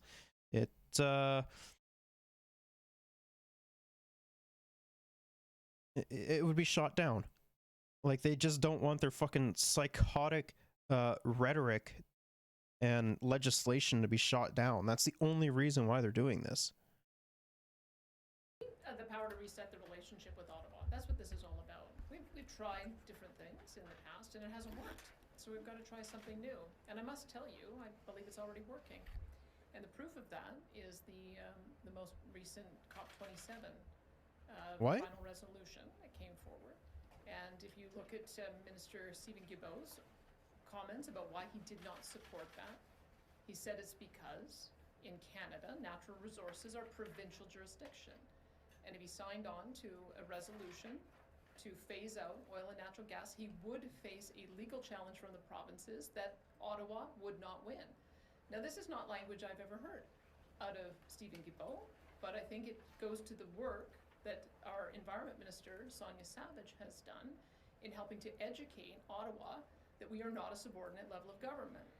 But that we want to explain why you need this power. Like, what is so urgent that you would use what is normally an emergency power to skip around the legislature to put because we've been ignored. We've been ignored for 10 years. What? The former Premier, Rachel Notley, tried the Climate Leadership Plan to get a better relationship with Ottawa. It failed. Former Premier Jason Kenney tried to have a collaborative relationship with Stephen Guilbeault. Yeah, but the thing is that both of those fucking morons were psychopaths. Like, granted, not to your fucking extent, but they're still fucking psychopaths regardless. In Quebec to get LNG export, it failed. Like what? We put forward an equalization referendum to try to start a conversation to change the relationship with Ottawa. It failed. So now we're going to try something new. I think we've got their attention. We've got their attention because I know with the relationship that we're now seeing develop with the federal government finally recognizing that they cannot pass carte blanche power over our natural resources, that they have recognized our industrial pricing program around industrial emissions for CO2, that they have accepted that natural resources fall within our jurisdiction. I think that that begins a constructive relationship, and that's what this was all about. You do not have that relationship change without. If you wanted a constructive relationship, this is not the way to do so. This was a push, and here's the point. I hope we never have to use this bill. I hope that we've sent a message to Ottawa that we will. The funny thing is that if this bill is passed, you know for a fact 100% that they are going to be abusing the fuck out of this bill. 100%. Like, that's not even up for debate. Like, it's an idiotic statement saying that you're not going to be using it when, you know, when you're fucking given these special privileges, you're going to be fucking abusing the fuck out of them, because historically that has happened. Rigorously defend our constitutional areas of jurisdiction, and they should just butt out. They should work collaboratively with us on areas where we have common cause, and I'm hoping that we're beginning to see a change in that relationship. That's the reason you put forward a piece of legislation like this. It's the reason why Scott Moe put forward a similar piece of legislation, which incidentally the NDP in Saskatchewan are supporting, because they are also realizing that you've got to put Saskatchewan first. We are putting Alberta first, and I would invite the NDP to join us in supporting this bill for that exact reason. Okay, one more, and then I have to go to the phone lines. That doesn't answer the fundamental question here. You can say that Alberta has failed to get what it wants from Ottawa in the past, so you need to go further. Okay. But that doesn't explain why you need to change the law. You need to give Cabinet the power to change the law without going through the House. Why not? Why not go through the House? We are going through the House. I mean, No, it completely bypasses the fucking House. Maybe as I said, maybe you might want to re-listen to them. The motion would have to go in. She's so fucking awful, man. Legislature that passes. Our process internally for developing policy is we now have cabinet policy committees that private members are on and chair, and then it goes through our cabinet, and then it goes on to legislative review committees. So any policies that would come out of that motion would go back to the Legislative Assembly. That's the whole purpose of the Legislative Assembly. It's the whole purpose of creating a piece of legislation that gives that ultimate accountability. I can tell you the two things I'm paying most close attention to right now. And these are two things that Sonia Savage has already put on the radar screen of the federal government. Number one is that they came through during our leadership race with a very aggressive, targeted approach on emissions that would cap our emissions from oil and natural gas 42% by 2030. Now we know that if you have an emissions cap and you have too short a time frame and you do not have the technological capacity to reach that target, it is effectively a production cap. And she has already indicated to the federal government that would be a violation of our constitutional rights under Section 92A to develop our resources. Same thing with the fertilizer. They wanted an emissions reduction of 30% in a similarly absurd period of time with no technological ability to achieve it. An emissions cap that is not practically achievable in that period of time is a de facto production cap. And it is also a violation of Section 92A of the Constitution, giving us the right to develop our natural resources. Now, we put those on the table, and we hope that the federal government will work collaboratively with us, knowing that we are watching these two pieces of legislation. We've identified those as ones that would be very problematic if they tried to pass them. So that's the reason why we put it forward. Wait, what? It begins the conversation with Ottawa so that they do not continue to pass aggressive policy targeted specifically at our industry and specifically at our development of our natural resources. That is not the way the country is supposed to work. And so we're helping to educate them and the rest of the country about that. I'm looking at the legislation right now. I'm looking at the wording of the legislation, Premier. Can you tell me where in this legislation that it says that once a resolution is passed by the Legislative Assembly and it goes to Cabinet and Cabinet amends legislation, that it goes back to the Legislative Assembly? I don't see that in the wording of the bill. So can someone direct me to where that is? Frank, I don't know if I can oppose on you, but Frank. Of course. Maybe to clarify this, are you arguing that because the resolution goes through the legislature first, that's the only oversight that it needs in the legislature? That once that Cabinet will be held to that motion, to that resolution, after the fact? Is that what you're saying? After the fact. So this all begins with a resolution in the Yes. Assembly. So, yes, we that's got it. that. Okay, so, but sorry, your question again then. Sorry, and then there's two questions here. So that is the oversight. That is the legislative oversight. It's the resolution goes to the House. Period. Full stop. It doesn't go back.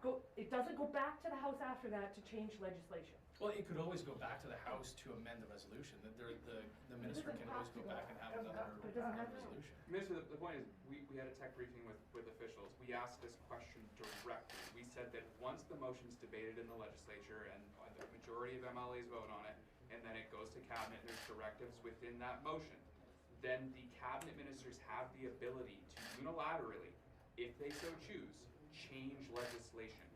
We asked that, we confirmed that over and over with officials. So can you just say yes or no, that's correct? And if it's not, explain why it's not. That is correct. Okay. Yeah, after the Assembly. But then, Michelle, you had a different question about that, though. Yeah, I'm looking at Section 4 that talks about the powers of the Lieutenant Governor and Council. And it says nothing. It talks about directives, right? Issuing a directive to a provincial entity and its members, direct a minister to exercise power, duty, or function of the minister. And then, if the Lieutenant Governor and Council is satisfied that doing so is in the public interest, direct a minister responsible for an enactment as designated under Section 16 of the Government Organization to, by order, suspend or modify the application or operation of all or part of an enactment subject to the terms and conditions the Lieutenant Governor and Council may prescribe or specify and set up provisions that apply in addition to or instead of any provision of an enactment. So tell me what part of this says that after you guys make a decision on this in Cabinet, maybe changing the law, that it goes back to the Legislative Assembly. I don't see it here. No, not that it goes back, but they're help. I mean, we are a subset and accountable to the You're Assembly. making laws as an behind executive closed council. doors, Minister. That's the issue. You're changing laws behind closed doors. It is beginning with. This is the important difference, Michelle. This is the important difference. It begins with an open and democratic debate in the Assembly That's not how by democracy resolution. works. Okay, we have to head to the phone lines. What? Let's put the first reporter through, please. Thank you, Rick Bell, Calgary Sun.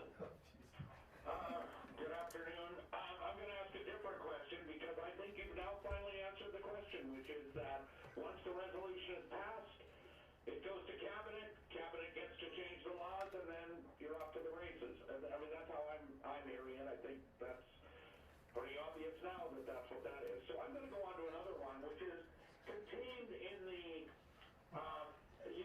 your own document talks about the federal government and whether there's a possibility the federal government could disallow this act. Now, it says in the document, your document that we received, while we do not know for certain, we believe the scenario is unlikely. Well, that's your bet. But what happens if there are rumblings to do this from the federal government and they just step in and say, and shut you down? You obviously have some sort of a contingency plan for if that were to happen. So, Premier Smith, what would you do if the government, the federal government, comes in and disallows this act? I'm not anticipating they will. I'm actually anticipating that this is going to start a very productive conversation with the federal level of What? our government about our joint interests and how we can achieve them together. And I think that we've already seen that there have been some positive developments. We are able to work collaboratively with the federal government. There has literally been no fucking positive developments within or between the Alberta relationship and the federal the Alberta federal relationship. There has been none of that. At best, it's been fucking concern. Like, there's been no fucking positive development in that shit at all. On areas where we're able to take the lead. But I think that this is the most important part of this legislation is sending the message to Ottawa that, like Quebec, we are going to vigorously defend our constitutional areas of jurisdiction. And so I guess the ball will be in the federal government's court. We'll see how they respond to this. But I'm anticipating, from what I've seen so far, that they're getting re-educated on what it means to have a constitution that has two different sovereign areas of jurisdiction, one federal and one provincial. We haven't been acting in our full area of sovereign jurisdiction. Now we are. So I'm hopeful that we don't ever have to invoke this legislation. I'm hoping that we will be able to find areas of common ground. That's the intention. Just a supplementary, I know, but you've instructed your cabinet ministers, to review legislation, and there's a long laundry list here of where you may use it. We'll see where it goes, and maybe some people will applaud your optimism, but I think there was a Mike Tyson line, everybody has a plan until they get hit in the She's so fucking bad, bro. She's so fucking bad. Like, you have idiots like this, like, saying, oh yeah, what you're doing is fucking good and blah blah blah blah, and she's just fucking getting off on it. It's like so fucking bad. Come on. Surely you must have some idea of what would happen in what you see as the unlikely but not impossible scenario of Ottawa coming in and saying, and not being convinced and not being re-educated and maybe even seeking popularity in the rest of the country by doing it, who knows, on this issue. Surely you must have at least a plan of how. Now, in your document it says it would provoke an unprecedented constitutional crisis. So maybe you could talk about what would happen if Ottawa were to do this, in the unlikely case, but still possible. Well, I think ultimately these things will get battled out in the court. I mean, part of the issue when we say we're putting this up as a shield is that Ottawa invades our And the funny thing is, like, if like, the funny thing is that this bill itself is most likely going to be fucking challenged in the courts anyways. So, and it will probably fail. Like, let's be honest with ourselves. Like, no shot this shit's gonna pass. Court to get our rights back. So what we are doing is putting up a shield saying, no, we're going to protect our constitutional jurisdiction, and then they can take us to court and try to argue why it is that they should violate the Constitution and invade our areas of sovereign power. I think that we all recognize that the courts are ultimately the arbiter of these kinds of things, and we're just reversing the onus. So I would imagine that that's how it would proceed. Okay, operator, next journalist, please.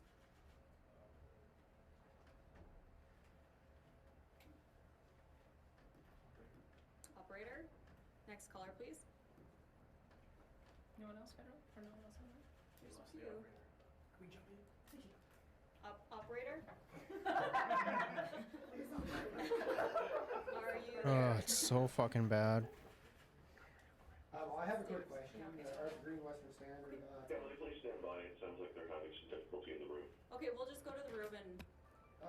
In the technical briefing, like, you talk about harmful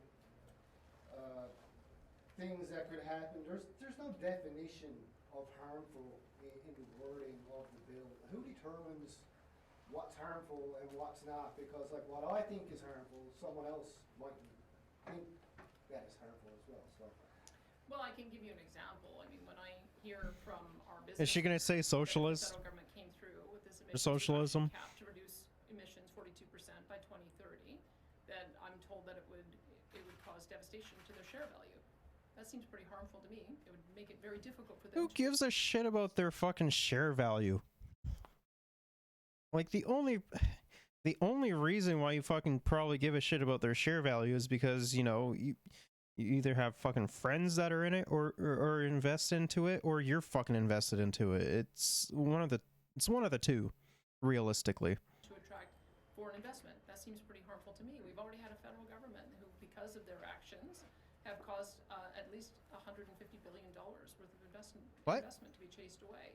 Same thing, you talk to our farmers. I mean, you could talk to frontline stakeholders and ask them what the implication would be of having to do a 30% reduction in fertilizer use and the impact that would have on food production. I don't think it's not a mystery on those two examples that those are going to have a devastating effect on our industry, and that it's unconstitutional because it violates our rights to manage our own resources. So I think that we're not going to be looking for arcane fights to pick. We're going to make sure that the issues that we choose are substantive, because the harm is not just a potential, it's real. And so those are the two things, as I mentioned, that I'm watching very closely to see if we have to take action.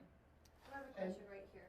Just to follow up, and then we'll go to you. And just at the end of the technical briefing, it was mentioned that the RCMP falls under contractor in the wording. Sorry, could you repeat that?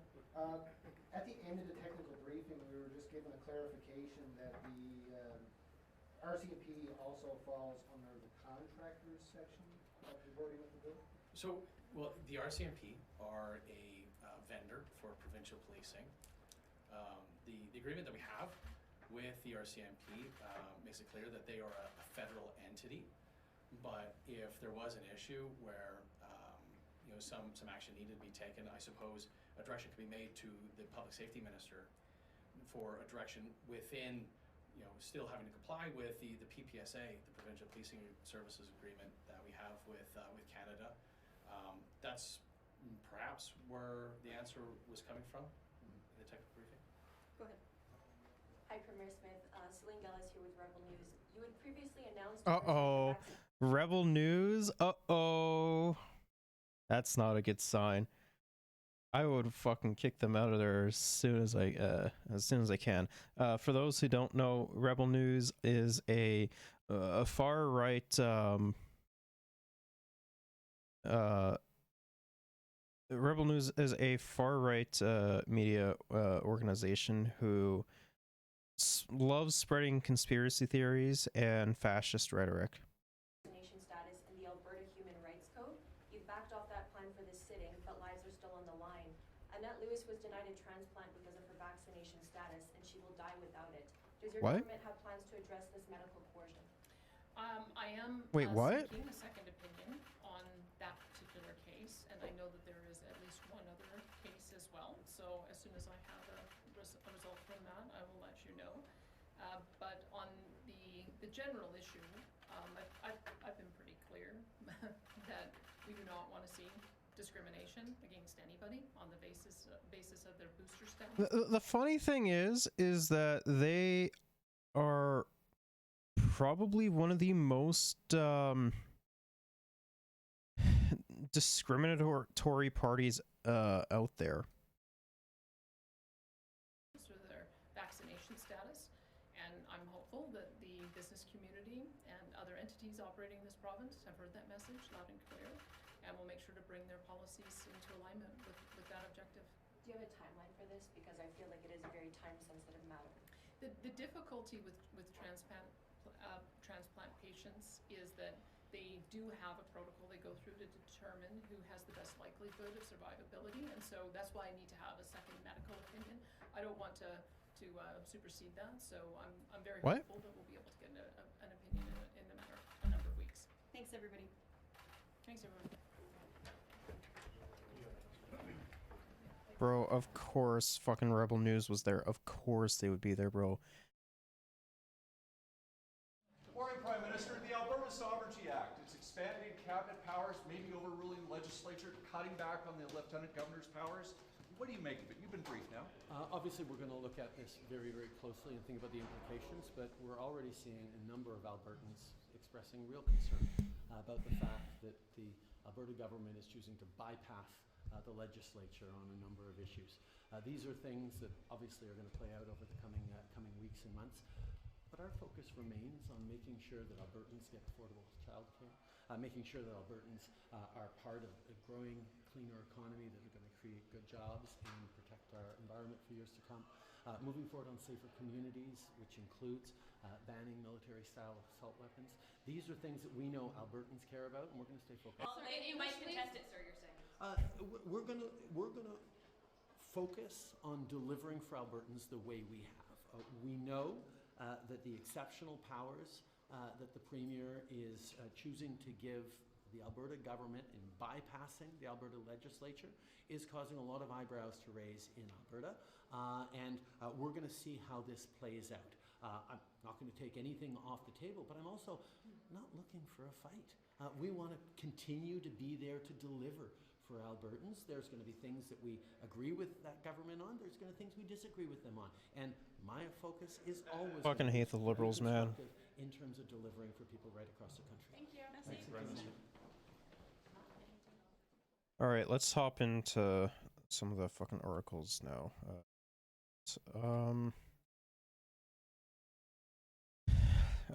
Alberta Premier Danielle Smith's signature legislation would grant her cabinet new powers to bypass the Legislative Assembly and unilaterally amend provincial laws.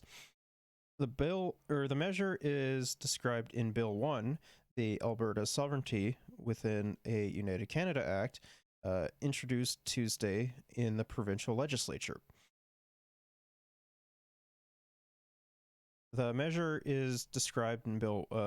The bill describes how the Alberta government plans to not enforce federal legislation policies or programs it decides are harmful to Alberta's interests or infringe on the division of powers in the Constitution.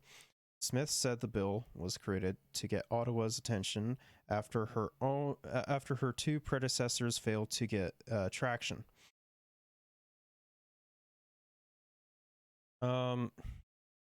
I hope we never have to use this bill, Smith told reporters following the bill's introduction. I hope that we've sent a message to Ottawa that we will vigorously defend our constitutional areas of jurisdiction, and they should just butt out. Smith introduced the idea for the bill last summer during the race to replace Jason Kenney as leader of the governing United Conservative Party. We talked about that last summer when this was happening. So we've known about this for a while, and even back then, I'm like, yeah, this is fucking ridiculous. Although the bill was criticized by most of her opponents in the leadership race, many UCP members embraced the idea of taking tangible action to push back against the federal government. Smith became leader after winning the 6th ballot on October 6th. All but one of her opponents in the race now sits in her cabinet. On September 6th, the Smith campaign released an overview of how the act would work. However, it did not mention the wider scope of powers granted to cabinet, which is very fucking suspicious, right? Like, we've known that they were going to do something like this for a while now. It was just a matter of time of when it would be revealed and how much they would reveal. Under existing rules, Cabinet has the power to make and change regulations through orders in the Council, giving the power to unilaterally change legislation is normally allowed during emergency situations. In April 2020, the Kennedy government gave itself the power of Bill 10, the Public Health Emergencies Power Amendment Act, to keep public services operating in the early months of the COVID-19 pandemic. The government ended up repealing that law a year after facing widespread public criticism and a constitutional challenge for giving itself too much power. During a news conference following the bill's introduction, both Smith and Justice Minister Tyler Chandro denied that it would allow cabinet to change laws behind closed doors. Chandro said that the measure was democratic because the Legislative Assembly would vote on a resolution before it went to cabinet. Yeah, I sorry, I don't fucking believe that at all. This is the important difference, Chandro said. It begins with an open and democratic debate in the Assembly. NDP Deputy Leader Sarah Hoffman wasn't buying it. She said Smith was granting herself dictatorial powers through the bill, which she's right on. Because the funny thing is that if NDP or Liberal were to use this, it would be the exact same fucking thing, which I would still oppose, for the record. She wants to give herself the power to go behind closed doors and rewrite laws, Hoffman said. It's not democratic and has no place in democracy. Smith introduced the sovereignty legislation Tuesday afternoon, shortly after she was sworn in as the MLA for Brooks Medicine Hat. The 4-week fall legislature sitting started with a throne speech and is expected to wrap up just before Christmas. Smith has directed her cabinet ministers to look for federal intrusions into provincial jurisdiction, past and future, and create special resolutions that will be introduced and debated in the spring of 2023 legislative session. MLAs would be given a free vote on the motions, which will describe the alleged infraction and how it hurts Alberta. Once passed, the resolutions become non-binding recommendations to the cabinet, which they will most likely fucking pass. But I don't really think it would matter anyways, because it's just a recommendation. And if their fucking cabinet doesn't like it, and like a vast majority vote no, they'll still probably fucking vote for it anyways. So it doesn't matter. It's just a recommendation. The legislation would allow cabinet to direct provincial entitles, including municipalities, municipal police forces, post-secondary institutions, school districts, and regional health authorities, not to enforce federal laws. Cabinet could also direct a minister to issue an order or directive. So there is like the whole like privatization of healthcare thing, and like how threatening that is to the well-being of the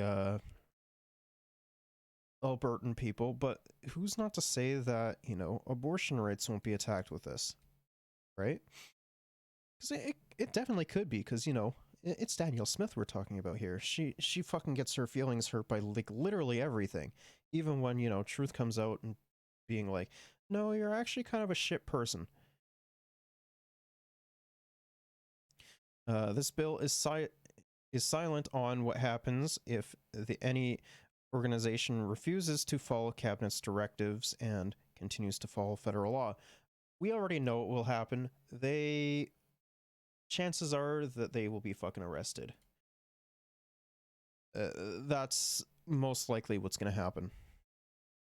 Any measures made by cabinet must be in line with the Constitution, nor can they undermine Indigenous rights.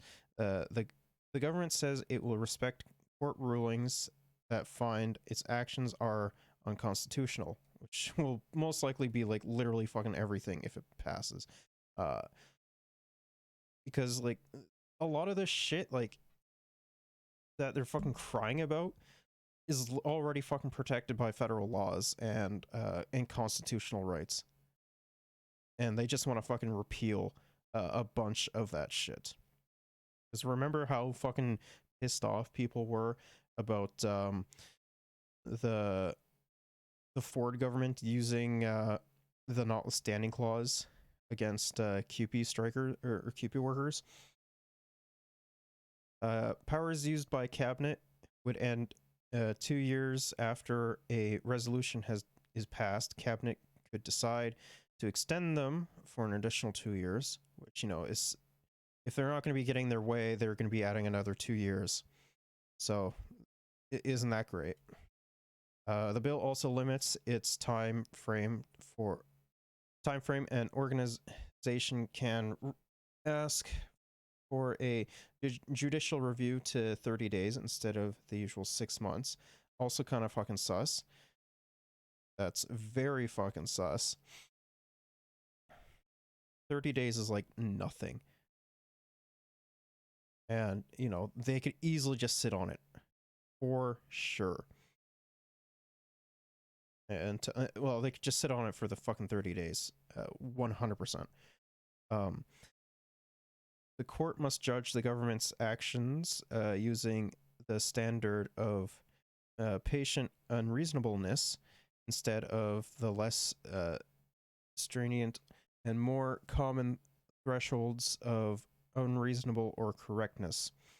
The bill also aims to protect the government and provincial entities from civil proceedings launched due to the consequences that arise from the act.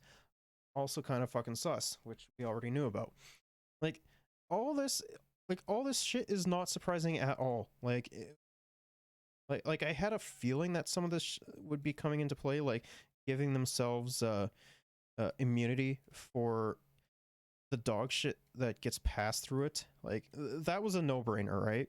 Like this the judicial review being moved down to 30 days, I could see. It's just idiotic. Prime Minister Justin Trudeau says that while he's not looking for a fight with Alberta, the federal government is not taking anything off the table when it comes to how it may respond to Alberta Premier Daniel Smith's new Sovereignty Act. We know that the exceptional powers that the Premier is choosing to give the Alberta government in bypassing the Alberta legislature is causing a lot of eyebrows to rise in Alberta, Trudeau told reporters in his way to a Liberal Caucus meeting on Wednesday. Or a Liberal Caucus meeting, sorry. We are going to see how this plays out. I am not going to take anything off the table, but I am also not looking for a fight. We want to continue to deliver for Albertans, Trudeau said. On Tuesday, Smith introduced the Sovereignty Act. The Sovereignty within a United Canada Act in the legislature, proposing to give her cabinet new powers to rewrite provincial laws without passing legislation to do so, while trying to reassure Albertans that it has nothing to do with leaving the country. We've heard that one before. Like Wexit. A long and powerful history of mistreatment and constitutional overreach from Ottawa has for decades caused tremendous frustration for Albertans, Smith told reporters. In response, we're finally telling the federal government no more. It's time to stand up for Alberta. The provincial bill still has a way to go before it could become law, but should it come to pass, the act would allow any cabinet minister, including the premier, to identify federal initiatives and legislation that are deemed unconstitutional or harmful to Albertans and introduce a motion in the legislature to invoke it. While the Alberta government has indicated some disagree of confidence that its legislation would survive a court challenge, the provincial government has vowed to continue to respect court ruling, something that was not clear when Smith initially proposed the Sovereignty Act. Obviously, we're going to look at this very, very closely and think about the implications, Trudeau said. But we're already seeing a number of Albertans expressing real concern.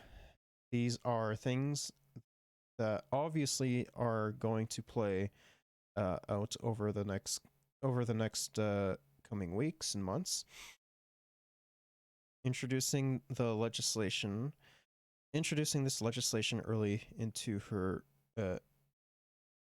tenure was a key commitment in Smith's leadership bid to replace former Alberta Premier Jason Kenney, who resigned his seat in the legislature on Tuesday after expressing strong concerns that the proposal was a full frontal attack on the rule of law that could lead to the province becoming a banana republic. A Wednesday statement from the Alberta government sought to downplay the extent to which the act will authorize cabinet to amend legislation by trying to point to how any future amendments to existing legislation could only be possible after debate and a vote. However, that process is less comprehensive than the process of moving through the legislation. The rationale for this process is simply to allow the Legislative Assembly a tool to act swiftly and efficiently in protecting Albertans from federal initiatives that violate the constitutional or charter rights of Albertans, or which otherwise harm the interests of Albertans, said Ethan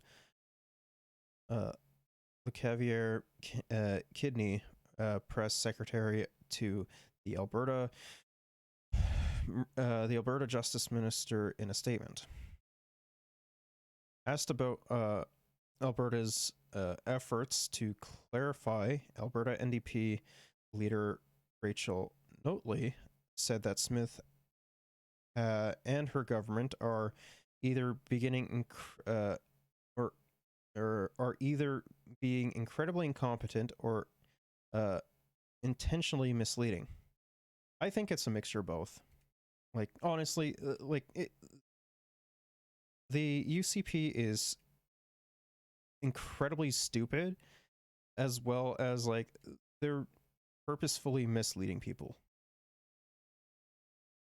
The very future of them conducting themselves that way adds yet more uncertainty to the most undemocratic bill we have seen in Alberta's history, on top of a bill that just even in principle is going to significantly jeopardize our economy growth and our economic growth and our economic stability, Notley said in an interview on CTV's news channel Power Play. So we're very concerned about this bill, and the more people see of it, the more worried they are. Ahead of the legislation being tabled federal Liberal cabinet ministers, including Intergovernmental Affairs Minister Dominic LeBlanc, largely seemed to be keeping their powder dry.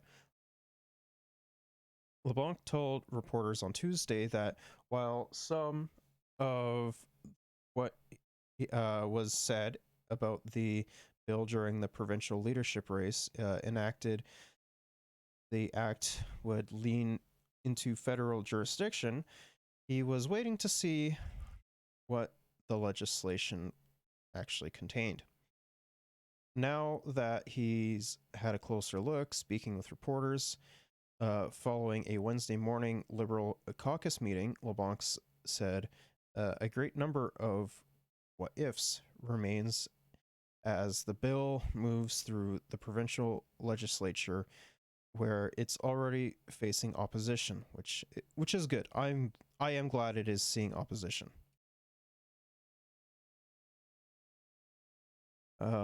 Before people start talking about challenging laws, I'm not even sure it's constitutional to challenge a law that hasn't been passed. So I think the whole thing may be hypocritical. In fact, I don't think I went to the course of I don't even think I went to that course in law school, LeBlanc said.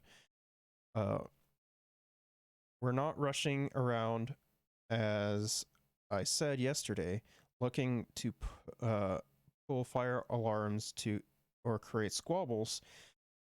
We're looking to work collaboratively. The Alberta government is entitled to present whatever legislation it wants before the legislature of Alberta.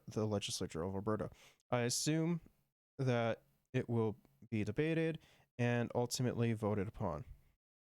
And our government will decide at that point if it's something that we want to take up. Similarly, Quebec Liberal MP Anthony Housefather said while he's waiting to see how Alberta uses its new power, he thinks there is a role for the federal government to make sure that the Constitution of Canada is upheld. That's why I've taken such a strong stand against Bill 21 and Bill 96 in my home province. And I would take the same stand against Alberta's Sovereignty Act. I don't think that this is appropriate for our province to determine whether or not a federal law exceeds constitutionality, Father House said. Asked by reporters on Parliament Hill for his thoughts of the act, Saskatchewan Conservative MP Garrett Guinness said on his way to a conservative caucus meeting on Wednesday that he hadn't had a chance yet to read it. I will just say that I know there's a great deal of frustration in Alberta about decisions of the Trudeau government. I think there's a lot of frustration in other provinces as well about those decisions, he said. Asked whether he thought Alberta United Conservative Party's bill would be something the federal Conservatives could be taking a position on, Guinness said that while there may be some discussion and debate at the federal level about proposed provincial legislation, it's on Trudeau to address the steps that he's taken to cause this kind of tension and frustration. I think we could do more at the federal level to promote national unity, to promote understanding and respect between different regions, he said. In an interview on CTV News channel's Power Play, pollster Nick Nanos said that while it is not no surprise that picking on the federal government makes for very good provincial politics, what he is watching for is whether there will be other provinces that follow suit. I think if this spreads beyond one province to another province, then we've got a whole world of pain on the federal provincial relationship front. And I think for Canadians that are just worried about putting food on the table and paying the bills, the last thing they want is a constitutional crisis. End quote. Which is true. All right. Let's move on to Bill. Yeah, let's move on to Bill 24 being shot down. I'm Melissa Nakavali outside Church Street Junior Public School, where parents here are beginning to think yet again about a potential strike and what that could mean to their families. The Elementary Teachers Union receiving a no board report, meaning they'll be in a legal strike position in the next 17 days. The Secondary School Teacher Union also received a no board report on November 1st, but have not finished voting on the strike mandate. Now, if they vote yes, those teachers will be in legal strike position as of November 18th. Now, in terms of how real the potential for a strike actually is for both elementary and secondary school teachers, well, this is all coming in the heels of passing of Bill 124, which would cap public worker salary increases at 1% for the following 3 years. That causing plenty of criticism from major unions across the province, many of which are calling the bill unconstitutional, saying the government is interfering with fair bargaining practices. Now, we spoke with parents earlier today to get their thoughts on a potential strike. Here's what they had to say. It's not a joke to us because I understand the politics of it all. I understand all the issues that go into it. But at the end of the day, it is us, the parents, that are stuck dealing with this. I'm not looking forward to that. I really hope it doesn't happen. I mean, the teachers deserve to get what they want. I mean, they're an important part of the society. The only thing I'm concerned is that our kids, they really suffer from whatever is happening. Now, some are saying this is just fuel to the fire for what is major tension between Ontario teachers and the province. Now, coming up at 5:30, we hear from Education Minister Stephen Lecce. Uh-oh. Yeah, plenty of reaction to this bill. The bill would see public sector workers' salary increases capped at 1% per year for the next 3 years. And Ontario teachers, they're saying that this could potentially affect them in the middle of contract negotiations with the province. Regressive, unconstitutional, and shameful. Those are the words describing Bill 124 from some major unions in the province. 4 Ontario unions representing teachers and education workers issuing a statement saying they strongly condemn the passage of Bill 124 by the Ford government, saying in part, Protecting a Sustainable Public Sector for Future Generations Act tramples on collective bargaining rights and targets public sector workers with unfair austerity measures for the next 3 years. Leader of the opposition party, Andrea Horwath, also pushing back, saying it's a bill that makes no sense. What's going to happen? They're going to go ahead with this legislation. We're going to vote against it, and it will be challenged in the courts. And so then we'll have more public money being wasted with a court challenge on the constitutionality of this piece of legislation, and it is not constitutional. The passing of the bill comes in the midst of ongoing tensions between Ontario teachers and the province.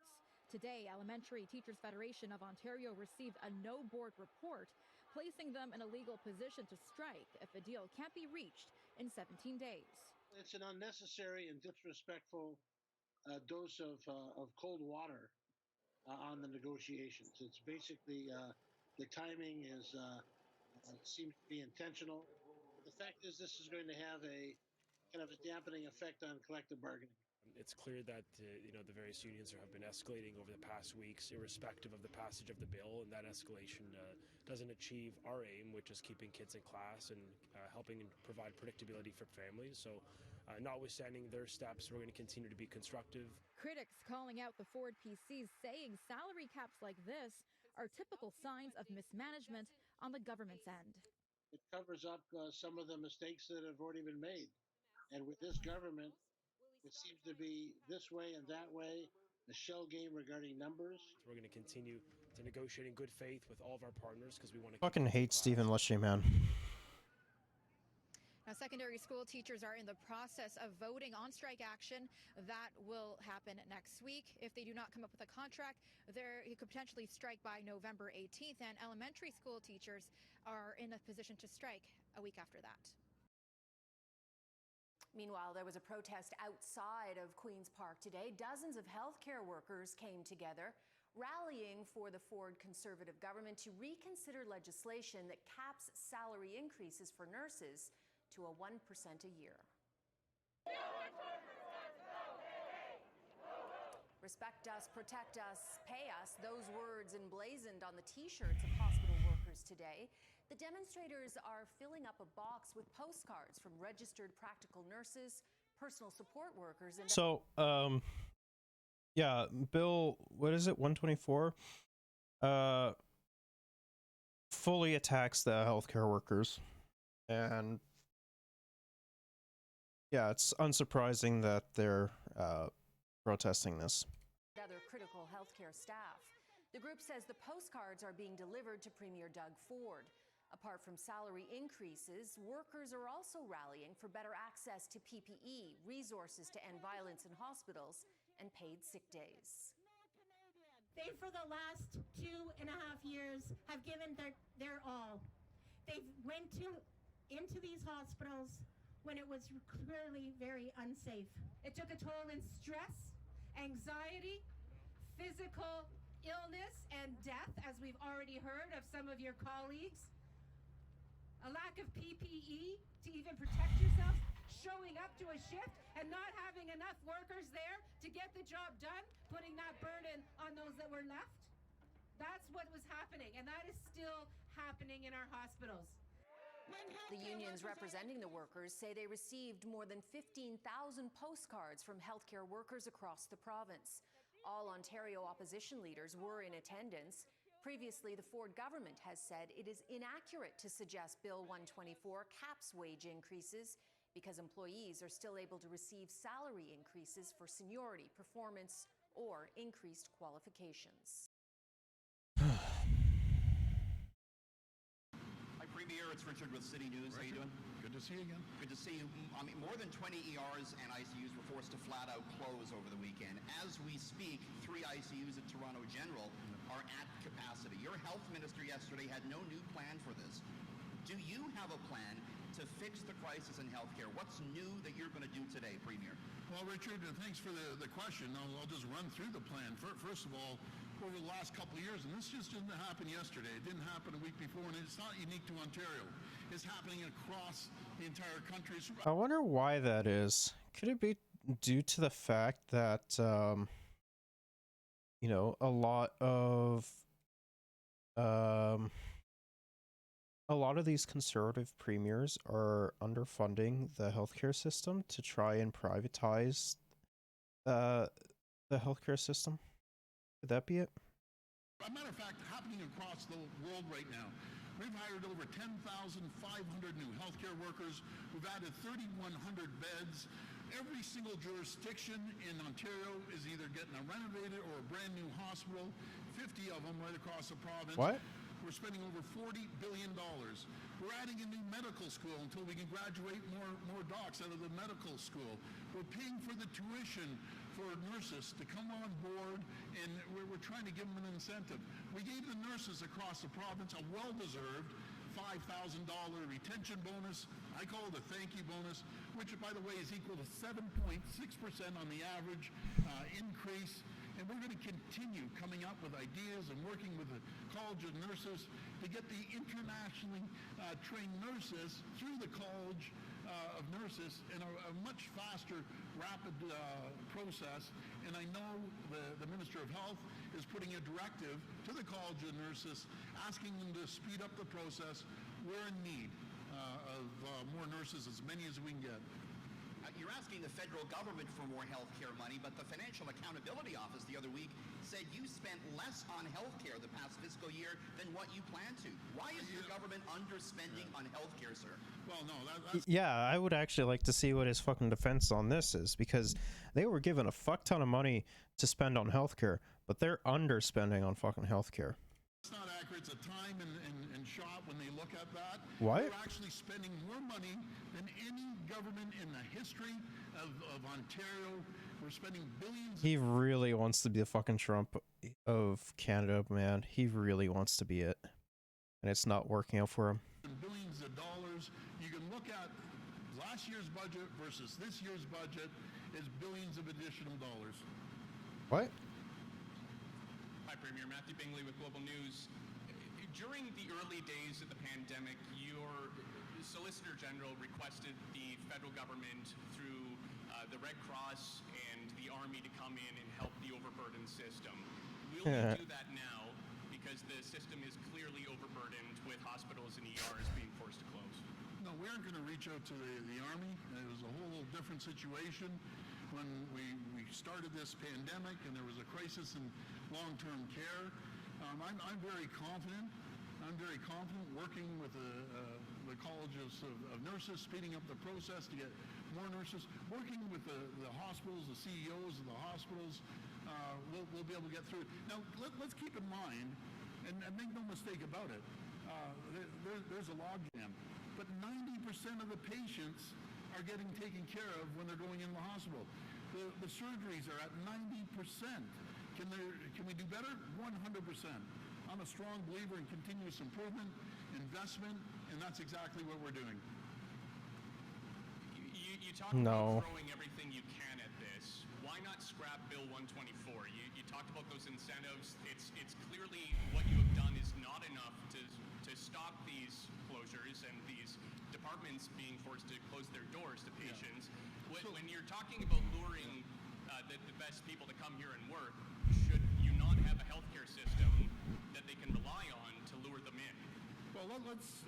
I mean, yeah, you 100% should be, but Doug Ford is, like, stupid, though. He won't do that.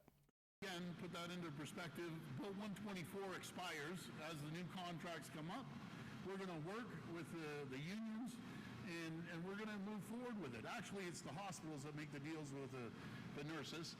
But also, let's keep in mind that every other province doesn't have that, and they're feeling a crisis. Let's keep in mind that Alberta gave 1%, and we just gave 7.6% increase on the average with a $5,000 bonus. Let me tell you, I appreciate the frontline healthcare workers. They work their backs off. Do you, though? Because time and time again, whenever it comes to, like, any frontline workers, whether it be, you know, fucking teachers or other school staff or healthcare workers or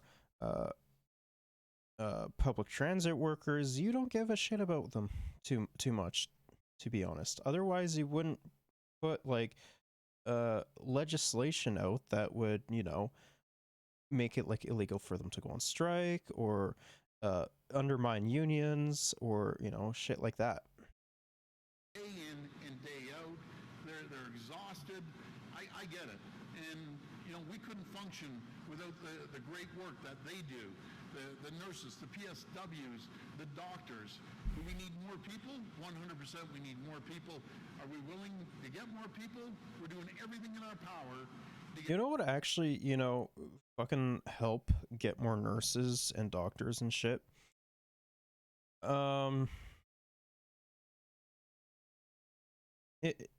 If he's actually looking to get more fucking nurses and doctors and shit, he would be making post-secondary education free, not undermining the current healthcare system we already have in place, and in fact, putting every single fucking dime that he was given to fund the healthcare system from the federal government into the fucking healthcare system instead of, you know, instead of giving it to his fucking rich buddies who own a bunch of shit. Like, it's crazy to me how, you know, we see companies like, say, Loblaws or TELUS investing into pharmaceuticals. I wonder why that is. I wonder why they're fucking investing into pharmaceuticals. Like, what the fuck does telecommunications and fucking grocery chain or groceries have to do with fucking pharmaceuticals? Literally nothing, right? And the fact that they're putting investments into pharmaceuticals means that they're expecting the public option to 100% fail due to these fucking clowns undermining and underfunding our public institutions, and expect to make a fuck ton of money off of going to the hospital and doing that, considering that the fact that healthcare is inelastic in demand, because you're always going to have people that get sick, you're always going to need people to see a doctor, you're always going to need people to go in for surgery and shit. Like, they're just trying to fucking make it the American system, and the American system is dog shit. Get more people on board. We're hiring an additional 5,000 nurses on top of the 10,500 healthcare workers that we have. Yes. Hi, Premier. Siobhan, CTV News. Hi, Siobhan. What about the nurses? We are hearing from nurses who say they haven't seen that money yet. I know another payment's coming up in September, but they're still waiting. Some nurses are. Well, there's two. Unsurprising. They ended up getting the first part, the 2,500. And the second part's coming in September. They're saying they haven't seen any money whatsoever. You know something? I'll have to check with the hospitals. They have to make sure that they get this done as soon as possible. If you're saying they haven't, all of them? Not all of them. Well, okay. No, let me just double check on that. I'll be able to get back to you. But the hospitals need to pick their socks up and start getting the checks out the door. But the other 2,500 is coming in September. What? You were trying to reassure Ontarians that they'll have access to care when they need it. I think you could argue that people aren't getting it where they need it. People are having to drive out of town. We had a situation this weekend where people could not deliver babies in an entire section of Ontario. They had to go elsewhere. Is that fair? Is that really access to healthcare that people need where they need it, when they need it? No. Well, the last figures I saw, they're being taken care of. Any emergencies being taken care of 90%. 9 out of 10 patients are within the target of the health system. And I'm first to admit, can there more things that can be done? We're throwing everything in the kitchen sink at this. And they're literally not, though. They're not doing. They're not throwing everything at the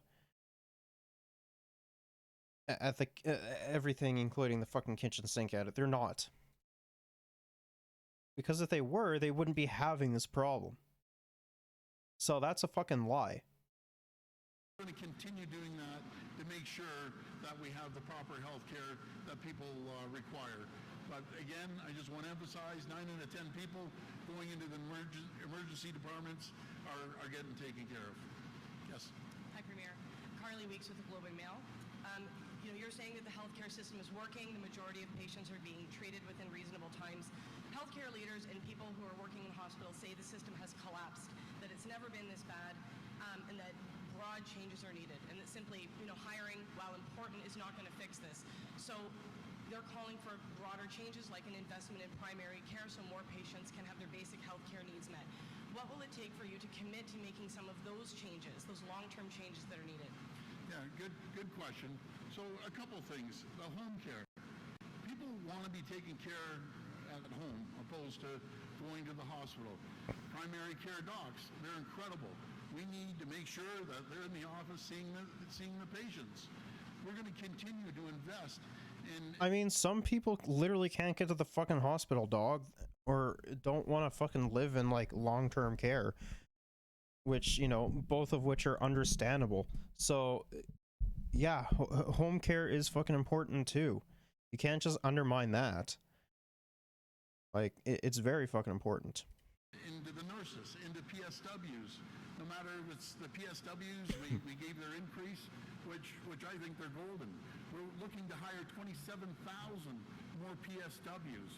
We're going to do Then everything do it, bitch. we can to bring it up to 100%. But again, I want to just mention, this isn't unique to Ontario. This is happening across the country. It's across the world. We need more people. It's not across the world, honestly. Places like Japan, for example, have been not really struggling with this. Like, Ford is just so fucking bad, man. Like, across the country, yeah, it's because, you know, the fucking conservatives provincially are undermining the fucking national healthcare system because they want to privatize healthcare and charge an obscene amount for you to go get, like, I don't know, your fucking, like, hand looked at, you know, if you fucking sliced it open with, like, a machine that your fucking dickhead boss made you use without protection. People involved in healthcare, we're encouraging them by paying for their tuition if they go into underserved areas and work there for 2 years. Bro, What is your message? this is literally just the fucking American thing. This is literally just the American argument. Like, what? To those people who are in emergency rooms right now waiting for care, waiting for hours, or family members of sick loved ones who are waiting on stretchers for days to receive a hospital bed. Again, I'm just going to repeat the numbers. 9 out of 10 people that are going into emergency areas, because we measure it, are getting taken care of within the health parameters. And I believe from the time they walk in, time they get treated, time they leave, it's within 8 hours. Can we do better?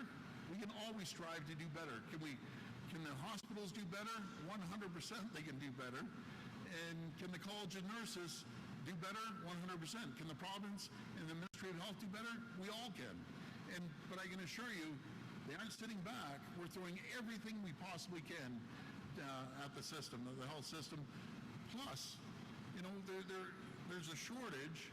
What? And these nurses have worked their backs off. The frontline healthcare workers. Yeah, you want to know what their fucking response to the nurses working their backs off? Go fuck yourself. We're not going to give you a pay raise. We're not going to give you the funds you need to make sure that things are running smoothly. Like, and, you know, we'll just let fucking private entities take care of it, because they're a lot more efficient at doing so, right? No, that statement is like they don't give a shit. Have worked their backs off. You know, they've taken some time off on vacation, well deserved, but we need to make sure that we still have more nurses, more docs, more PSWs to fill those positions, and no one works harder than the frontline healthcare workers. Then why are you then why are you underfunding them then? Why are you not why are you undermining them then? If you truly care about you know, the frontline workers, why the fuck are you undermining them? Suitor with Canadian Press. A couple questions on those frontline healthcare workers that you're talking about, and following up on Bill 124. Like, from the nurses' perspective, what we're hearing from them is that this bill has kind of become a symbol of your government not respecting them and not valuing them. So, you know, you're saying it expires, but would it be that hard to just repeal it and get rid of it now? Like, what's stopping you from making that gesture if they're saying it would actually keep people in the field? No, I appreciate that. I understand that. But I also want to mention that they got the largest increase in the entire country. That's not mentioned in that comment there. What? You know, we gave everyone a $5,000 bonus, which is a higher increase than any other jurisdiction in the entire country. When it expires, the hospitals will negotiate fairly with the nurses. It's not our government, it's the hospitals that will negotiate fairly with the nurses. Right. And I was going to ask you as well about that retention bonus. Like, it sounds like you're saying they got a raise, so we can be patient with the Bill 124, but even with that bonus, it seems like the nurses are still leaving the profession. Like, do you take that as a sign that they're still not being paid enough? If they're still not satisfied with this bonus, and will you commit to paying them more? Do you acknowledge that they don't get paid enough for the important work that they do? Well, first of all, I'm not saying that. I'm saying it's a big thank you. When we gave the $5,000, you can call it retention, you can call it thank you. I appreciate the great work they do. I appreciate the PSWs. That's why they ended up getting a $3 increase. We're acknowledging them. We need more nurses enrolling into the College of Nurses, be it internationally or through the colleges, getting trained until they can be part of the solution. And there's no one that thinks the world of the nurses and the frontline healthcare workers, docs and PSWs more than I do. And I appreciate all their hard work. And it's tough work. I couldn't do that. This will be the last question. Okay. What? Good morning, Premier.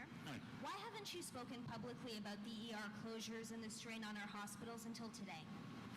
Why didn't I'm sorry? Why haven't you spoken publicly and addressed the closures in ERs and the strain on our hospitals to Ontarians until today? Well, Because he has political gain, that's why. The whole campaign, I was speaking about that. It's like every single stop, every single day. Our Minister of Health was out there. We're working hand in hand with the CEOs of the hospitals, working with the head of the unions. We aren't sitting back, I can assure you that. We're continuously working with the system to improve it. Hi, Premier. Carmen Grillo with CBC-KW. Just wondering what your government is doing to support rural hospitals, in particular in St. Mary's and Fergus, who have also been struggling. Literally nothing. I'm sorry, it's so hard to hear you. Can you come? Sorry, sure, no worries. I'm wondering what your government is doing to support rural hospitals as well, like in St. Mary's and Fergus, who are also struggling with staffing their ER rooms. What is your message to them? Well, to the hospitals, we're doing everything we can. We want to really start. Well, we are. We're pushing the college. They're not. Nurses They're not. He's lying. He's lying. Internationally trained nurses. We ended up getting another 760 through the system, but that's not good enough. We need a lot more. We added 3,100 beds to the system. He's lying. He's lying. 10,500 workers since the pandemic. We're throwing billions of additional dollars on infrastructure. What a fucking liar, dude. We're going to go live right now to the Ontario Legislature, where question period is underway. Let's listen in. 100,000 public sector workers, and New Democrats have been saying for years that Bill 124 was unconstitutional. That was affirmed by the courts. Bill 124 is unconstitutional. I mean, he doesn't care, bro. Long overdue victory for workers who deserve a government that will respect this decision and work with them to move forward. Why won't the Premier respect the court ruling and stop appealing yet another court loss for this government? Because he doesn't care. To reply, the Attorney General. Thank you, Mr. Speaker, and I think the member opposite knows that we're reviewing the decision. We intend to appeal, and so I can't comment further how to comment there. Thank you, Mr. Speaker. Order. Oh, isn't that convenient? I wonder why he doesn't want to fucking reply. Bro, I swear to God, Doug Ford is such a fucking coward. Like, he doesn't even fucking go into, he doesn't even go into fucking, like, legislature. Because he knows he'll get fucking torn to shreds. Supplementary question. Speaker, we have seen the consequences of this government's wage restraint across the public sector. But nowhere have the effects been more acute than in our healthcare sector, where Bill 124 has directly contributed to our province's current healthcare crisis. Given yesterday's ruling, will the government finally admit that Bill 124 has had a negative impact on our healthcare system? No. Respond, the President of the Treasury Board. Thank you very much, Mr. Speaker. As the Attorney General said, we are reviewing this decision. Our intention is to appeal, but we will speak to our investments in healthcare, and especially in health human resources. Since March of 2020, we have added over 12,000 healthcare professionals What? to the system. Just this year alone, the Ontario Colleges of Nurses has registered over 12,800 nurses just this year. That's a lie. 2 months to go. Mr. Speaker, we will continue to make these historic investments to support healthcare workers and the delivery of healthcare services all across this province. And final supplementary, the member for Sudbury. Thank you, Speaker. Speaker, the Ontario Superior Court Justice threw out Bill 124 in its entirety, ruling it absolutely null and void. Justice Conan found that Ontario was not facing an economic situation that, in quotes, justified an infringement of charter rights, that the law was substantially interference on the constitutionally protected bargaining rights of hundreds of thousands of workers, Speaker. Bill 124 has been bad for workers in Ontario, period, and should never have seen the light of day in the first place. Speaker, it's long past time the government started showing workers the respect they deserve from day one. With the cost of living skyrocketing, Speaker, my question is, will the government get out of its own way, get out of the way workers' protected right to freely bargain a fair wage, and finally respect this decision? Minister of Labour, Training and Skills Development. Mr. Speaker, we're continuing working for workers every single day in Ontario. Mr. Speaker, that's why we partnered with private sector unions, What? employers, and tradespeople to bring in the Building Opportunities in the Skilled Trades Act to get tens of thousands of people into well-paying jobs in the province. Mr. Speaker, that's why we brought in historic legislation in Working for Workers 1, in Working for Workers 2, to ensure that workers have the right to disconnect, that for the first time in Canadian history, we're recognizing international credentials, so when newcomers come to this province, they can work in professions that they've studied. Mr. Speaker, we became the first in Canada to give truck drivers access to washroom facilities across this province. And What? Mr. Speaker, we are the first in North America to move forward with expanding portable benefits so millions of workers that don't have health and dental benefits today are going to get those benefits under Premier Ford. Next question, the Leader of the Opposition. Thank you, Speaker. Speaker, again to the Premier. Today's Auditor General report showed a real state of affairs, a sad state of affairs, on this government's stewardship of the environment. Under the Liberals, Ontario lost an average of 1,825 hectares of wetlands per year. And the wetlands that do remain have very little, if any, protection. Now, nearly half of Southern Ontario's remaining wetlands are at risk of being lost, with no requirement. He's referring to the Greenbelt. Before land use changes. To the Premier, what does this government have against wetlands? Seriously, what do they have against them? Minister of Natural Resources and Forestry. Mr. Speaker, and thanks for the question. You know, the other side likes to talk about what could happen, might happen, maybe happen. I'll tell you what will happen. What was that? We're going to continue to protect wetlands here in Ontario. We're going to continue to protect those wetlands. We've got a plan, Mr. Speaker. We've got a plan to build 1.5 million homes in this province over the next 10 years and keep a robust ecological footprint. What? Home builders will still go through a process. Species at risk, there's legislation to cover that. Wetlands are disappearing. We've heard that. We've got an opportunity to not only preserve them, but expand them. And a plan to... Then why the fuck are they repealing legislation to protect the Greenbelt and allow people to fucking build houses or housing there that most likely won't even be fucking used? Do that as well. So, Mr. Speaker, don't believe the hype, Mr. Speaker. Wetlands are here to stay in Ontario.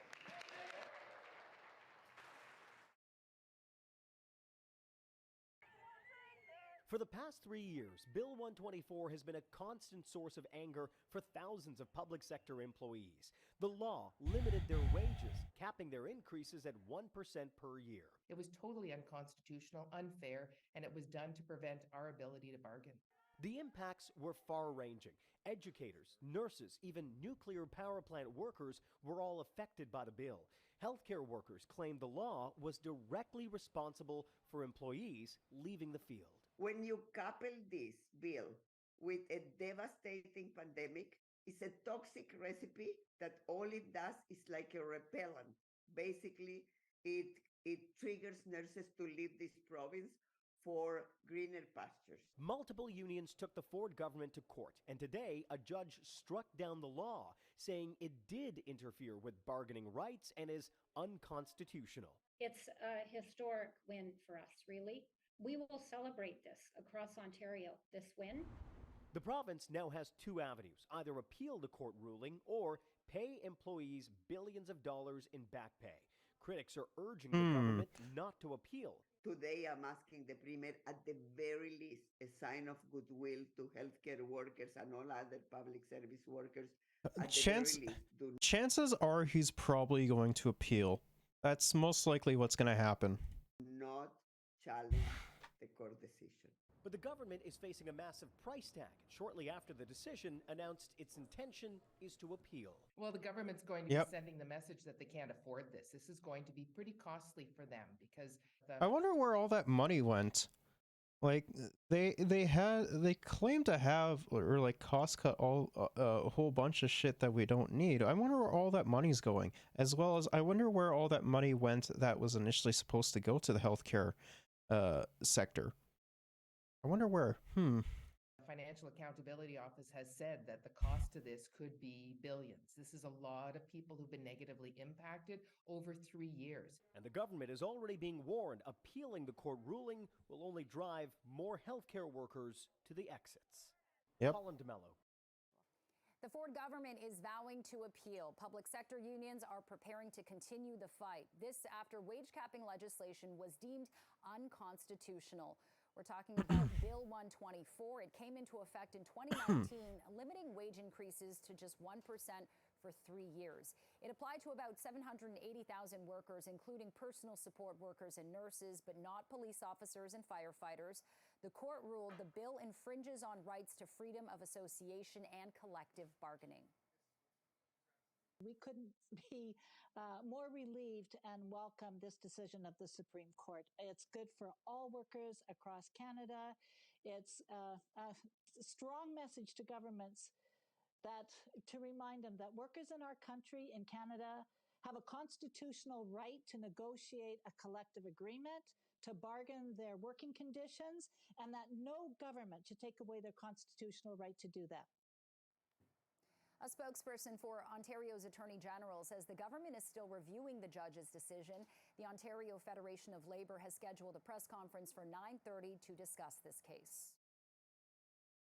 Oh boy. Ontario workers are celebrating a major victory. A court has struck down the Ford government's controversial wage cap law, calling it unconstitutional. The law had been widely blamed for exacerbating the healthcare crisis, but already the province says it intends to appeal the court's decision. Now is the time to think very hard about your next step. A warning to the Premier. Health and education union leaders gathered at Queen's Park Wednesday demanding the Ford government respect the court's decision. We will not take this blatant attack on our rights and freedoms. A coalition of 70 unions had launched the charter challenge against Bill 124. These have been stunning, as we see in hospitals. Attack on our rights and Here's the funny thing, is that, you know, if they actually like go through with this and like pass it, it will lead to a fucking general strike. Like it 100% will. And freedoms. A coalition of 70 unions had launched the charter challenge against Bill 124. The law limited wage increases to 1% per year for an estimated 780,000 workers in the public sector. In his written decision released Tuesday, Ontario Superior Court Justice Marcus Conan declared Bill 124 to be void and of no effect, ruling it strips workers of their constitutional right to collective bargaining. He also found Ontario was not facing a dire enough financial situation in 2019, writing Ontario has not explained why it was necessary to infringe on constitutional rights to impose wage constraint at the same time as it was providing tax cuts or license plate sticker refunds that were more than 10 times larger than the savings obtained from wage restraint measures. This is a full vindication for so many workers. It is a true triumph. A win for the time being, but the Ford government says it will fight the decision. Why won't the Premier respect the court ruling and stop appealing yet another court loss for this government. We're reviewing the decision. We intend to appeal, and so I can't comment further. It has been a long battle, with frontline healthcare workers leading the fight against the law since it was enacted in 2019. It's about time. Bill 124 still shocks me. It's a threat to democracy. Healthcare professionals calling it the driving force behind an exodus of workers, leaving healthcare for better pay and leading to historic staffing shortages at hospitals. The casualties have been stunning, as we see in hospitals, with the loss of co-workers. People just can't take it anymore. Healthcare unions tell us there's currently a 15% staff turnover rate and 47,000 hospital vacancies. Specifically, the nursing shortage is at a crisis level, with RNs leaving the system in droves, according to the Ontario Nurses Association. But Ontario's health minister denies that claim. In fact, we have not seen a mass exodus of nurses leaving the system. Consistently, over and over again, she repeats things that are categorically false. We have never in the history of Ontario ever seen so many vacancies just in our hospital. There is hope that overturning the law will attract and retain staff at hospitals, as it will open the door for unions to seek billions of dollars in back pay to make up for lost wages. Every worker who is negatively impacted by this legislation is entitled to some form of redress. Again, the justice found the government didn't provide a rationale at all for needing the legislation to cut costs in 2019. That appears to remain true today. Ontario's budget watchdog found the Ford government spent $3.5 billion less than expected in the first half of the fiscal year, including $859 million less in health. Meanwhile, the province has argued the legislation didn't violate the charter because it was time limited. Okay, yeah, let's watch this one TikTok here.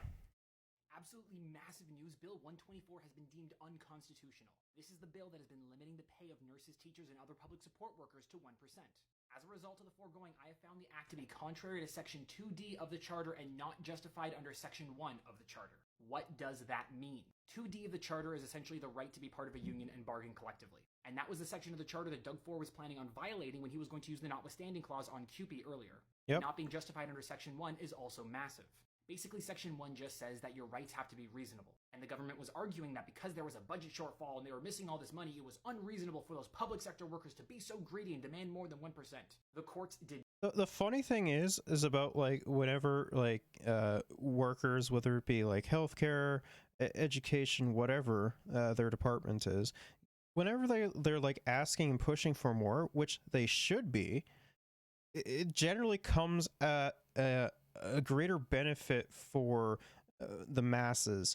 You know, like we saw with CUPE, or with the CUPE strikes, it was about like getting additional funding for, say, having an early childhood educator in every kindergarten, you know, having more janitorial staff to keep things keep the schools operations intact as well as clean. You know, shit like that. Like it's like they genuinely do not want to go on strike, but they have to because nothing is being met. Like, it's silly. Did not accept that. Okay, but what happens next? Doug Ford could, in theory, use the notwithstanding clause to retroactively make Bill 124 legal. But if he was to do that, that would violate the same charter rights that all of those unions were up in arms about before, and I doubt they would let Doug get away with it this time. That would 100% result in a general strike. So what is the most likely course of action next? All of the unions, the teachers' unions, the nurses' unions, all of the unions that were affected by this bill are going to sue the government, and they are going to win. True. That means back pay. Back pay that is going to cost the government over $8 billion.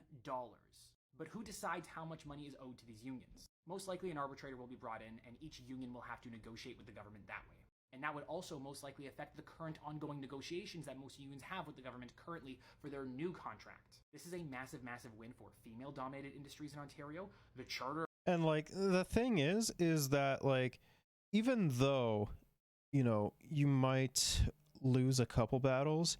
Generally speaking, unions and the the actual fucking charter rights and shit have been very successful in winning pretty much every court case. So just because it looks bleak, that doesn't necessarily mean that, you know, it's over. Like, generally speaking, like, the unions and the workers have won a vast majority of their cases. There have been some where they haven't always been haven't hit home, but you know, that's expected to happen though. You're not expected to always win. Of rights and freedoms, citizens in Ontario in general, and it is a massive blow against Doug Ford, who has constantly been using unconstitutional laws in order to undermine the collective rights of not only unions, but of each and every citizen in this province. When people keep asking what we do about Doug Ford, this is what we do about Doug Ford. We challenge him in the courts. We might not win all of them, but we will win most of them. Absolutely massive news bill. So let's move on to the articles. There is like one other article I want to bring on as well, because it was just breaking. I saw it when I was scrolling through Twitter not too long ago. So I guess we'll cover it first. So Ontario wasted millions of COVID-19 vaccinations, which is unsurprising. Ontario wasted 38% of COVID-19 vaccine doses between February and June because it overestimated demand of boosters, said the province's auditor, who also found the government ran a disorganized booking system and didn't fully track adult vaccinations. Auditor General Bonnie Lissick, I hope I'm saying that right, said in her annual report Wednesday that overall COVID-19 vaccine wastage is 9%, or 3.4 million doses. About half of that could have been avoided with better forecasting of demand. Wastage rates required quite a bit of public health units, and one private company wasted 57% of its supply between May 2021 and May 2022. But the province hasn't determined the causes, Lissick said.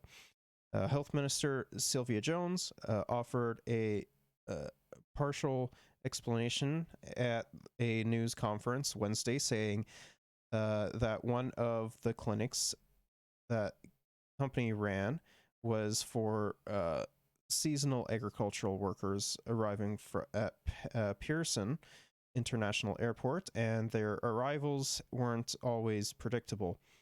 I am incredibly proud and satisfied that as a result of what I'm incredibly proud and satisfied that as a result of the work we did, over 82% of Ontarians over the age of 12 are fully vaccinated in the province of Ontario, Jones said, referring to those who have received 2 doses. Whether it was in pharmacy, whether it was in a mass vaccination clinic, in community, or in some cases in businesses, whether it was at your local pharmacy, we got the job done. And we now have a protected community as a result. Ontario is about the middle of the pack when compared to COVID-19 vaccination rates in other provinces and territories. The auditor said the province's COVID-19 vaccine communication strategy was not always effective. it was disorganized, inconsistent, and lacking detail about the benefits of COVID-19 vaccines and vaccination, suggesting that Ontarians may not have been as well informed as possible in their decision making, Lissick wrote. The ministry did not always provide clear information on whether to get additional vaccine doses, and did not effectively combat misinformation about the vaccine. Health experts informed us that they believe the government's communication approach sometimes undermined public confidence in the vaccination. She also identified problems within the system for booking vaccination appointments, as the province created its own portal, but about half of public health units are using their own, while some hospitals, pharmacies, and private companies are using their own methods as well. Multiple booking systems also encouraged Ontarians to vaccine shop by registering for multiple appointments to try and get either the quickest appointment or a specific vaccine brand, Lissick wrote in a report. The continued absence of a centralized booking system as of August 2022 increases the likelihood of unnecessary wastage continuing in the future, since such no-show appointments can result in more wasted doses of vaccine. Multiple bookings led to about 227,000 no-shows in 2021 in the provincial booking system alone, the auditor found, which likely contributed to vaccine wastage. The lack of a centralized booking system also led to inconsistent controls and checks to ensure that when bookings were opened to particular groups, such as healthcare workers or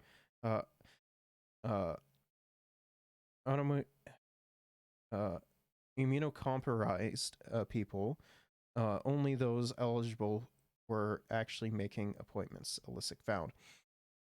Family doctors were underutilized in the vaccine rollout, Lissick found, noting that the compensation structure provided a disincentive for them to administer shots in their own offices. Physicians were paid between $170 and $220 per an hour by the government to work at vaccination sites operated by a public health or a hospital, while doctors were paid just $13 per dose to vaccinate in their own offices. As well, Lissick found that physicians at clinics were paid much higher rates to administer shots than nurses, who were paid between $32 and $49 an hour, and pharmacists, who were paid between $30 and $57 per hour. The Ministry of Health conducted a study of procedures and effectiveness at 9 mass immunization clinics between the summer of 2021 and December of that year, and finalized the study this July, Lissick wrote, but did not share results with public health units to help them plan for the rollout of the bivalent vaccines this fall. As well, the auditor The auditor says that despite the Ministry of Health saying in 2014 that it was going to expand a system for tracking student vaccinations to keep vaccine records for all Ontarians on, that did not happen, which is not surprising at all. Lissick also recommended the government develop a better stockpile planning for personal protective equipment. The province experienced a shortage at the beginning of the pandemic, and the government invested heavily in domestic manufacturing in January 2021. The government entered a 5-year, $99 million contract with 3M Canada for N95 masks. The government has amassed a stockpile to deal with a viral surge, but if that doesn't occur, that stockpile will exceed 100 million units, worth over $81 million. Lissick's report said, as of March 31st, Lissick said the government had $66 million worth of expired or damaged or obsolete PPE inventory. The auditor also found that contracts for goods and services related to COVID-19 were timely given and urgently of the pandemic, but better coordination could have reduced some costs. About $18.7 million was paid to private companies for underutilized mobile COVID-19 testing, and the auditor found vendors were paid a guaranteed minimum daily payment to cover overhead costs, even if a minimum number of COVID-19 tests were not performed, Lissick wrote in the report. One vendor charged its guarantee minimum daily payment of $8,255, whether 0 tests or 250 tests were performed in that day, the report said.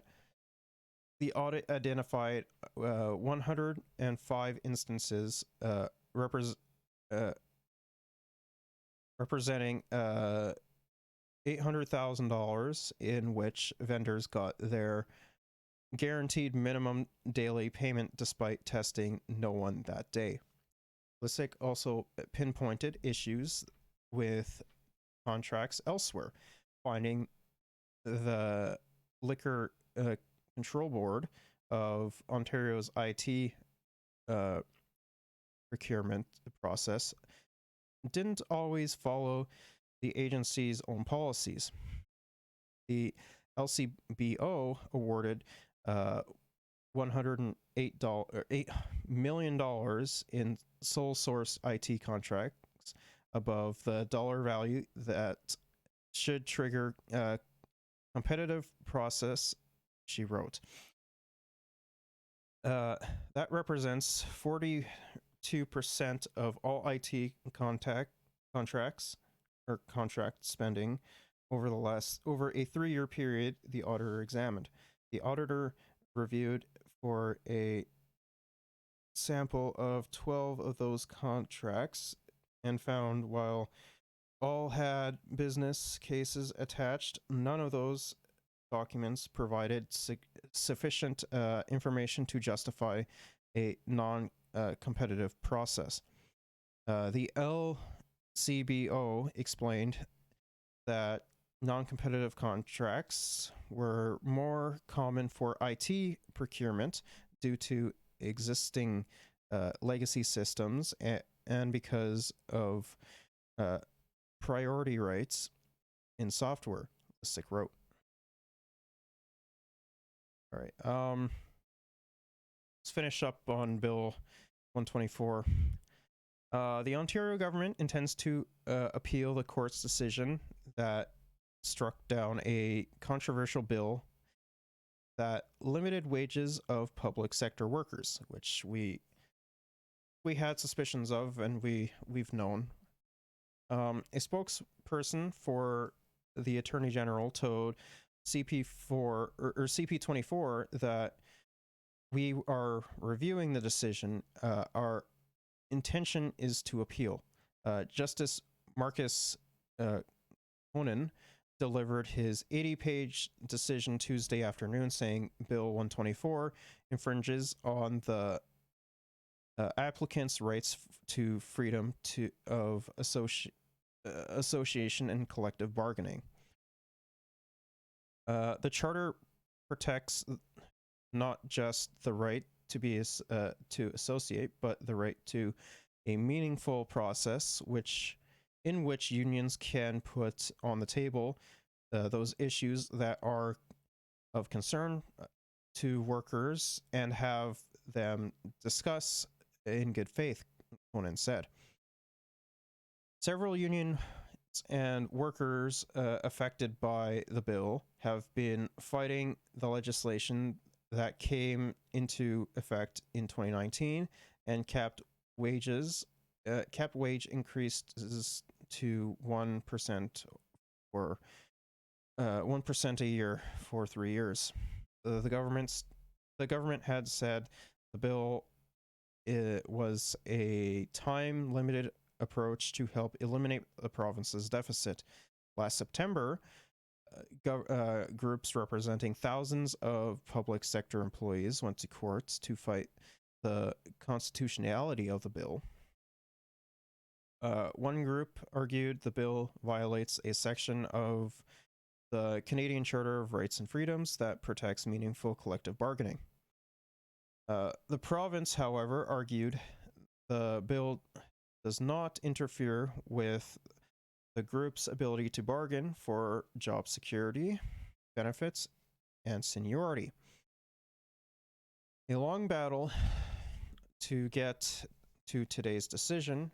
Registered Nurses Association of Ontario CEO Doris Grinspan said she is urging Premier Doug Ford not to appeal. Well, because please do not appeal, Premier, to the court's decision. You know the situation in Ontario, and with the shortage of workers everywhere, and in particular in the healthcare field, and more so even in nursing, please do not appeal the bill. Grinspan told CP24. Interim leader of the Liberal Party of Ontario, John Fraser, agreed that the government should not appeal, instead should work with unions to come to an agreement. Quote, the government shouldn't appeal this ruling. It should just sit down with all the workers affected and come to a fair deal, he told reporters at Queen's Park. Both the Green Party and NDP also released statements calling on Ford not to appeal today's decision. In response to the decision, Unifor, Canada's largest private sector union, tweeted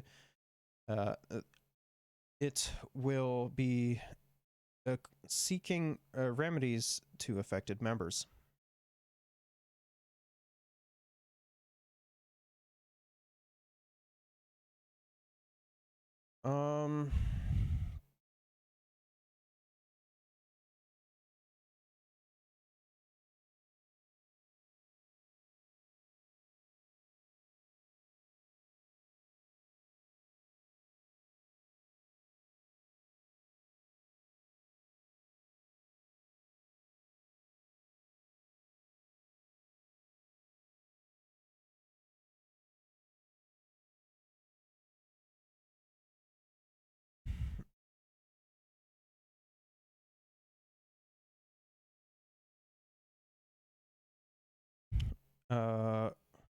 Sorry about that. Meanwhile, the Elementary Teachers Federation of Ontario said in a statement that it continues to engage in the central bargaining process with the government, the Ontario Public School Board Association, and the Council of Trustees Association. The court's decision comes after frontline healthcare workers held a rally outside of Toronto's Sunnybrook Hospital Tuesday afternoon to continue their fight for better wages and for more staffing to address the ongoing hospital crisis across the province. Quote, it's been a long 3 years. We've been overworked and it's been constant. We've been short. It's been tough. Operating room assistant Sarisha Washington said. Dozens of workers attended the rally outside of the hospital, including registered practical nurses, professional support workers, dietary, housekeeping, sanitization staff, porters, and clinical staff. Workers could be heard chanting "Kill that bill" and waving flags and signs that said "Respect us, pay us," or "Respect us, protect us, pay us." The union representing them, CU Healthcare, organized the protest. CU, I don't know, to retaliate their calls for action against Bill 124. Well, I just think we need some respect, like a 25 or 24 cent an hour raise after what we've been through over COVID. These last 3 years have been horrible, and they're saying that they're going to give us 20 cents. Come on. Paul Johnson, a professional support worker, told CP24. Union leaders spoke at the rally and urged the government to scrap the bill so the union could negotiate fair compensation for their members. Remember when Ford called you heroes? What does he do? His government introduces and passes Bill 124, which now keeps you from getting that hero's pay and squashes your ability to bargain fairly. SAU's Executive Vice President, Mina Emrith, said. In addition, the SAU and other affected unions said the bill should be replaced now, as it is contributing to a severe nursing shortage. Quote, everyone has been cut back. People are leaving in droves. The patients don't have the care they are supposed to have with less of us. Registered practical nurse Tanya Rahim Jilta said. I hope I'm saying that right. You can only take so much. Everyone has a breaking point. Every single healthcare worker here is at a breaking point, and people are deciding to deciding should I stay? Should I go? She added. The SAU is also calling on the government to boost frontline staffing, to address increased wait times, and to invest new funding into public hospitals and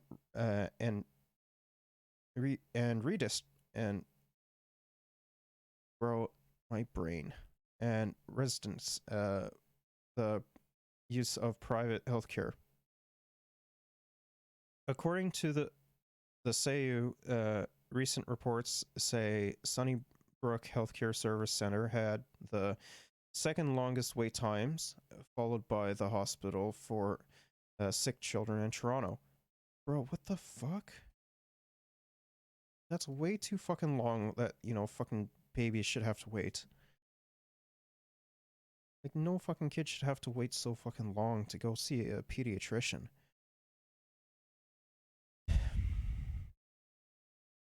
Well, we ain't failing here. It's Doug Ford and his plan that is failing.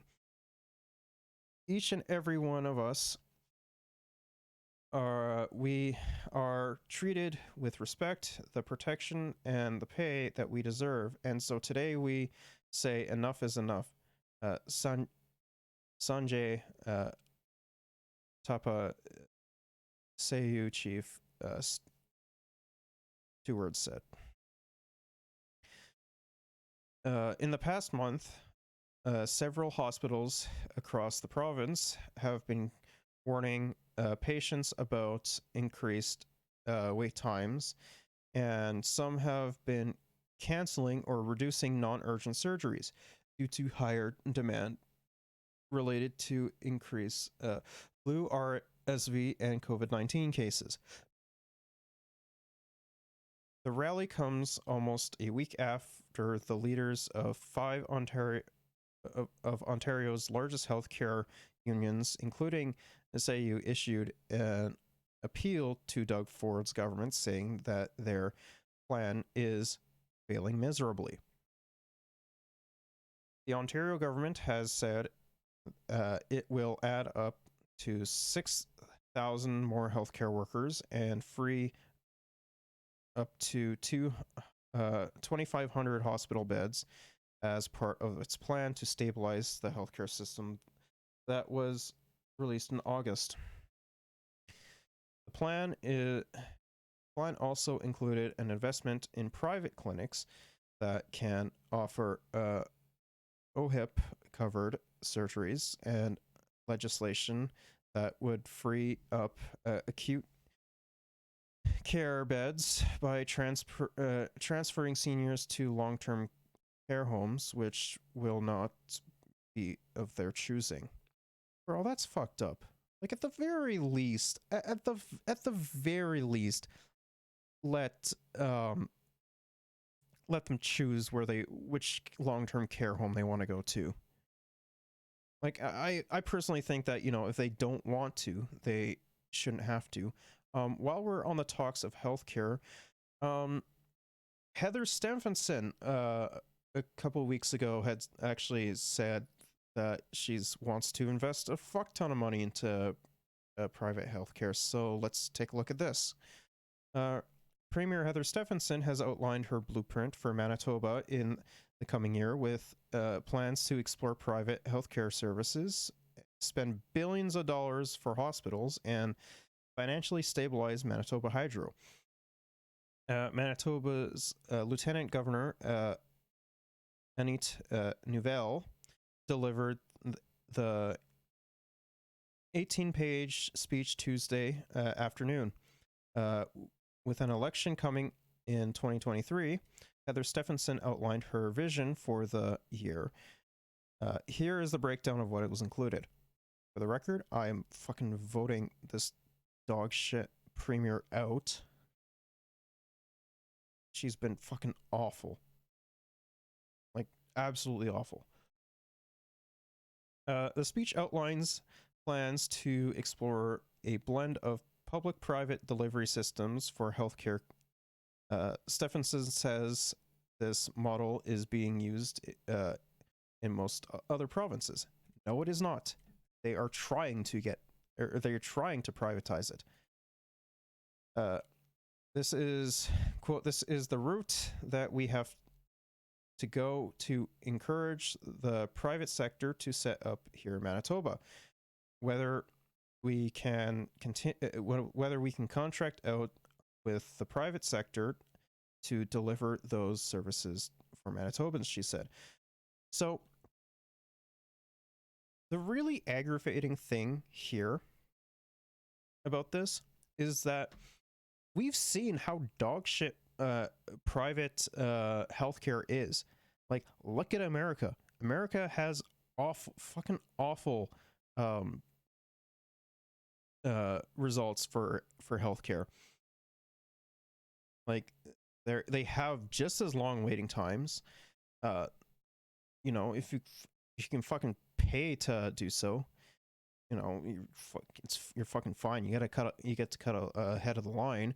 You know, their services are worse. Their outcomes are worse. Like, everything overall is just worse because, you know, whenever you have something with an inelastic demand like healthcare or housing and privatize it, you're always going to see worse fucking outcomes. Like when healthcare, you have so many people getting sick and fucking injured and, you know, not being able to afford to go to the hospital. With housing, you have a bunch of fucking homeless people dying on the fucking streets because, you know, they're dying to exposure.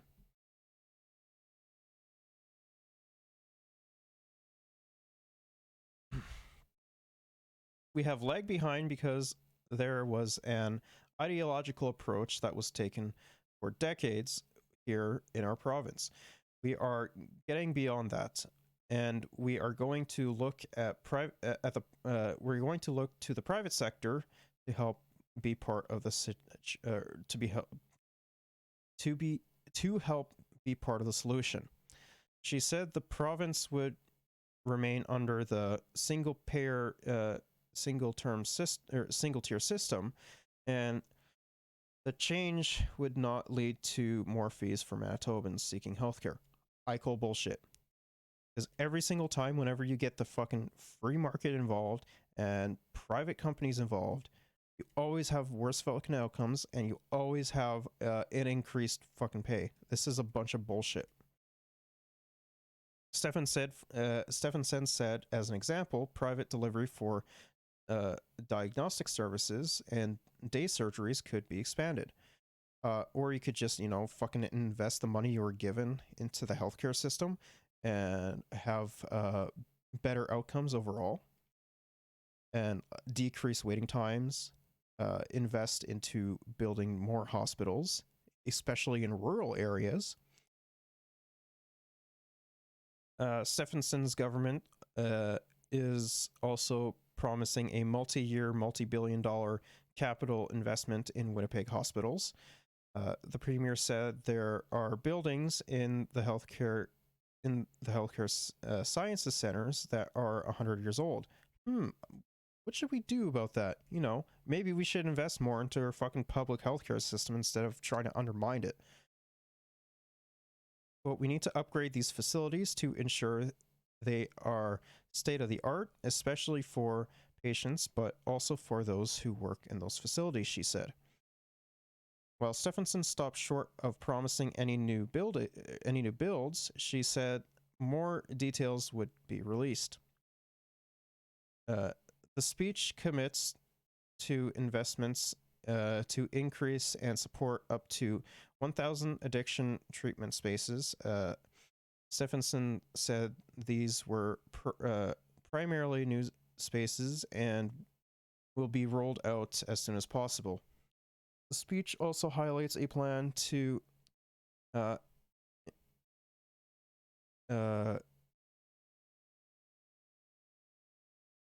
implement a provincially coordinated strategy for suicide prevention, which the province said will focus on youth and at-risk communities. Yeah, you want to know who's like one of the most at-risk communities for this? Unironically, it's trans people and like trans teenagers. But the funny thing is that they will overlook that community and be like, you know, they're the fucking spawn of Satan or some shit like that, when they're just fucking regular people.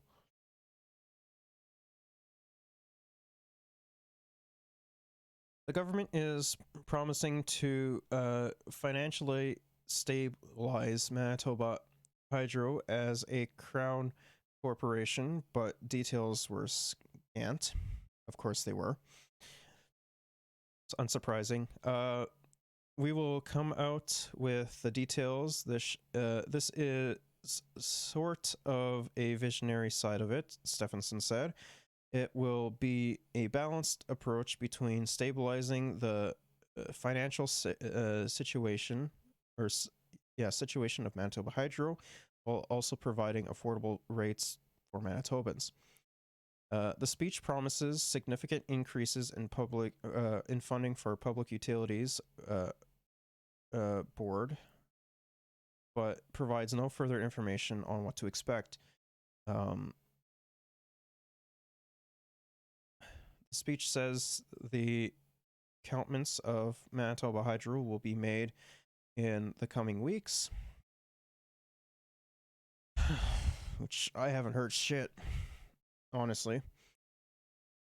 On the education front, the speech confirms the province will be creating a teacher registry along with an independent body, which the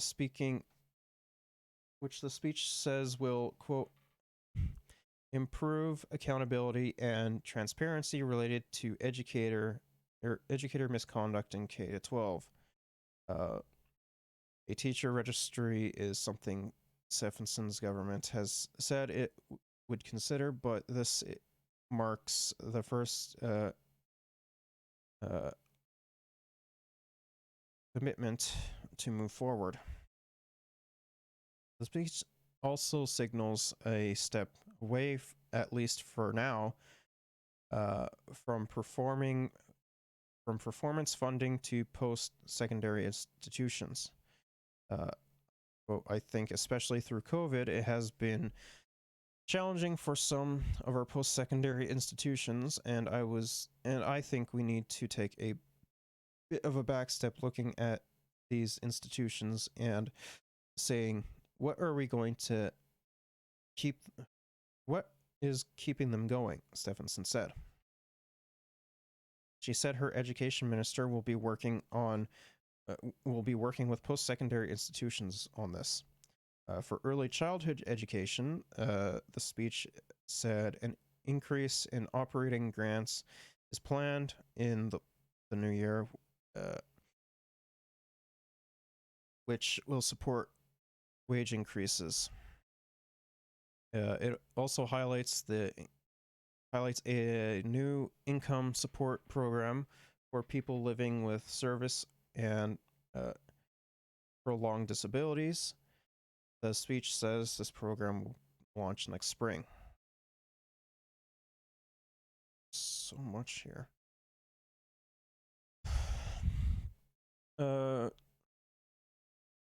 Community safety is another topic touched on in the throne speech. The Stephenson government is looking at a renewed and enhanced camera networks system in downtown Winnipeg.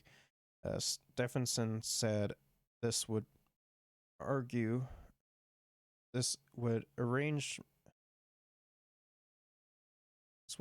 a previously announced pilot projects from the Downtown Community Safety Partnership.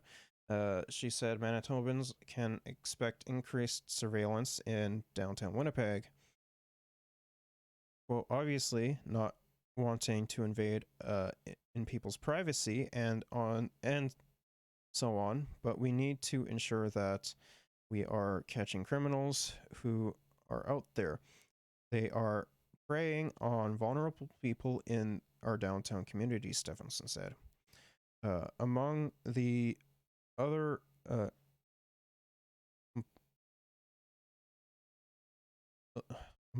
commitments in the throne speech, Stephenson's government is planning to hire more conversation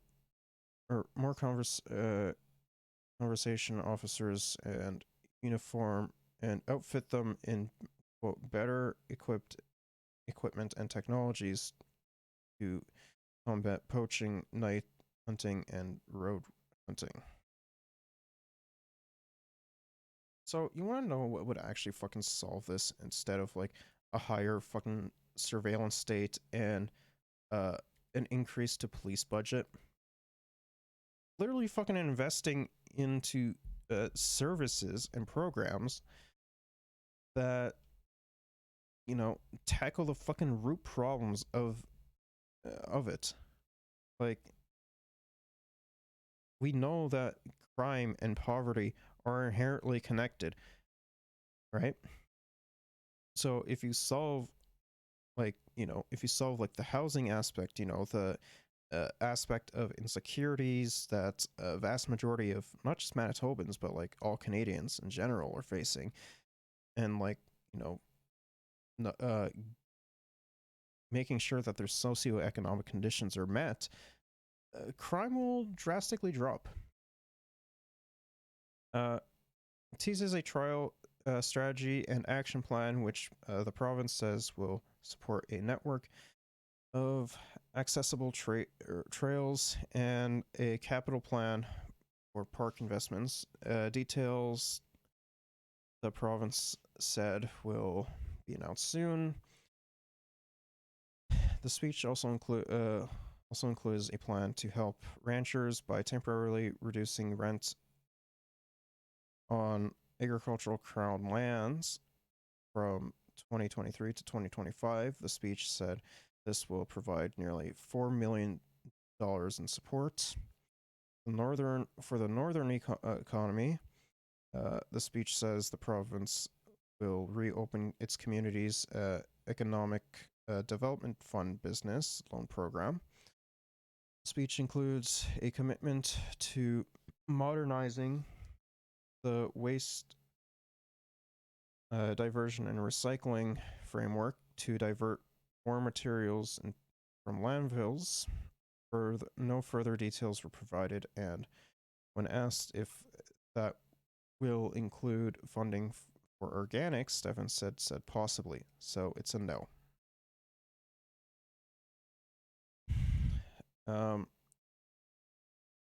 As the PC's released its annual blueprint, reactions from critics of Stephenson's government rolled fast and furiously.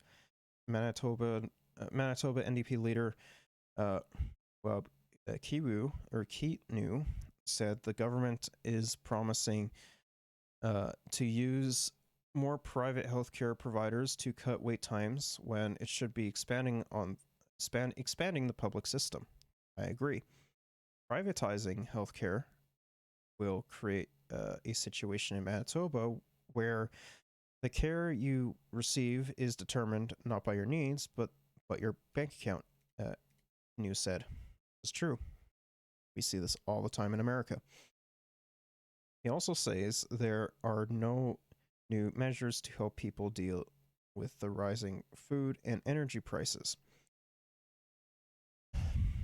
Manitoba Liberal leader Douglas Lamont said the Tories used their promises for crime reduction to divert attention away from their commitments to healthcare, which he deems totally inadequate.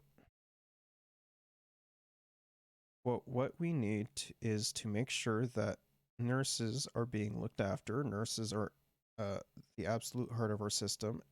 Our healthcare system depends on them, and there is not an adequate plan to make sure they're actually staying in the system. They're not spending money on people, Lamont said. Meantime, Manitoba Federation of Labor President Kevin Rebuck said he hoped the throne speech would have outlined a strong plan to protect good jobs, the economic security for working families amid rising costs at the grocery store, gas pumps, and the cost of housing.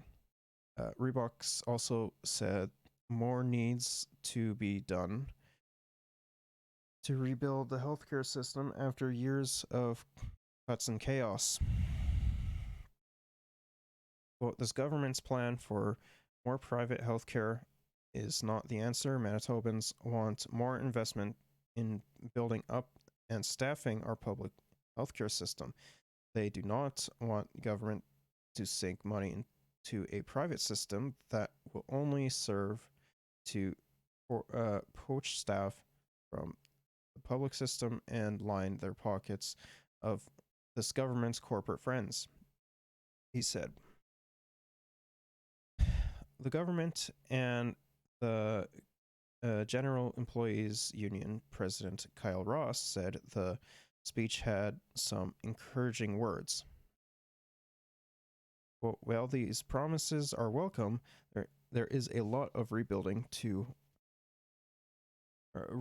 work to be done after many years of cuts and privatization since the government first started talking about reinvesting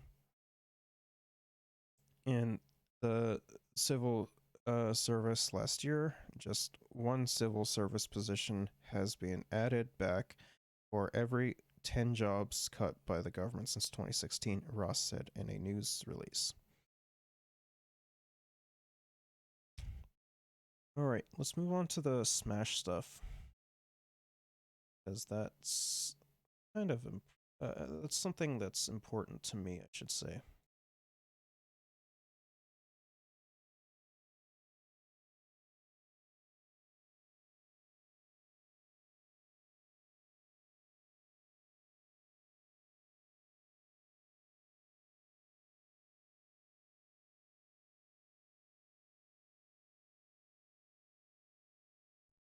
I feel like there's no company that hates its own user base more than Nintendo. Someone smells bad, It feels like or something happened with Nintendo. And shocker, one of those things happened today. A huge bombshell was dropped on us by Nintendo that might mean the end of the Smash scene as we know it. Think I'm being dramatic? You might want to keep listening. So today, it was announced that the night before Thanksgiving, Nintendo decided to cancel the Smash World Tour, the biggest Smash event of the year. Not just of the year, by the way, but of all time in terms of prize pool. $250,000 for Melee and $250,000 for Ultimate in prizing. That's a $500,000 tournament. It's huge.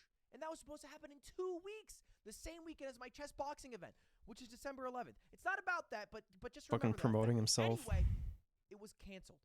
Why was it canceled? Well, we'll get into that. It's a little more nefarious than you would think, but first we need to talk about the people who organized the Smash World Tour.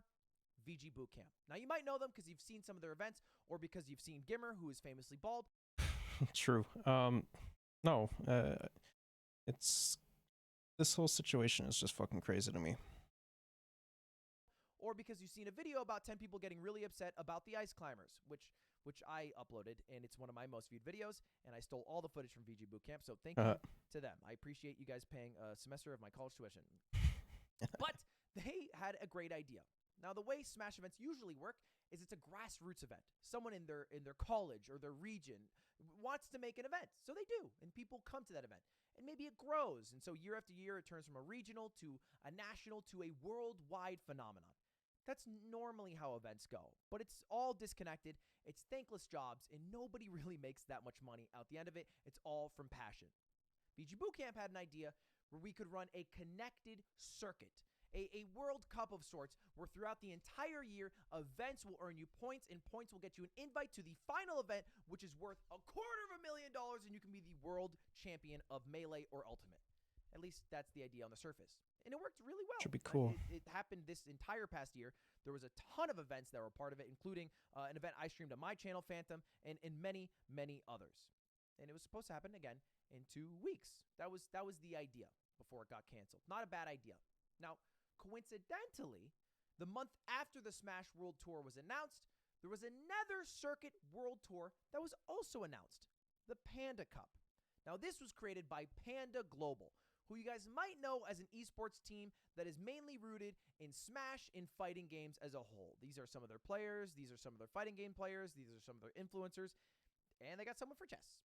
And that's Panda. Panda is run by Dr. Allen. This is going to be important because he has done some things that I find to be a bit nefarious. Now, Allen has been running Panda and also wanted this utopian idea of a connected event, a circuit that would include everybody and would create a grand champion at the end. Now, I would argue it's not a bad thing for a community to have 2 World Cups, World Tours, whatever you want to call them. It's just more Smash to watch, more Smash. So, with how the Smash community has worked in general, and like I can speak from experience. Um, generally, you'll have like your your your basic stuff like your monthlies and shit, in like say a major city or something like that. That people generally tend to go to. You'll also have your like your weekly events as well.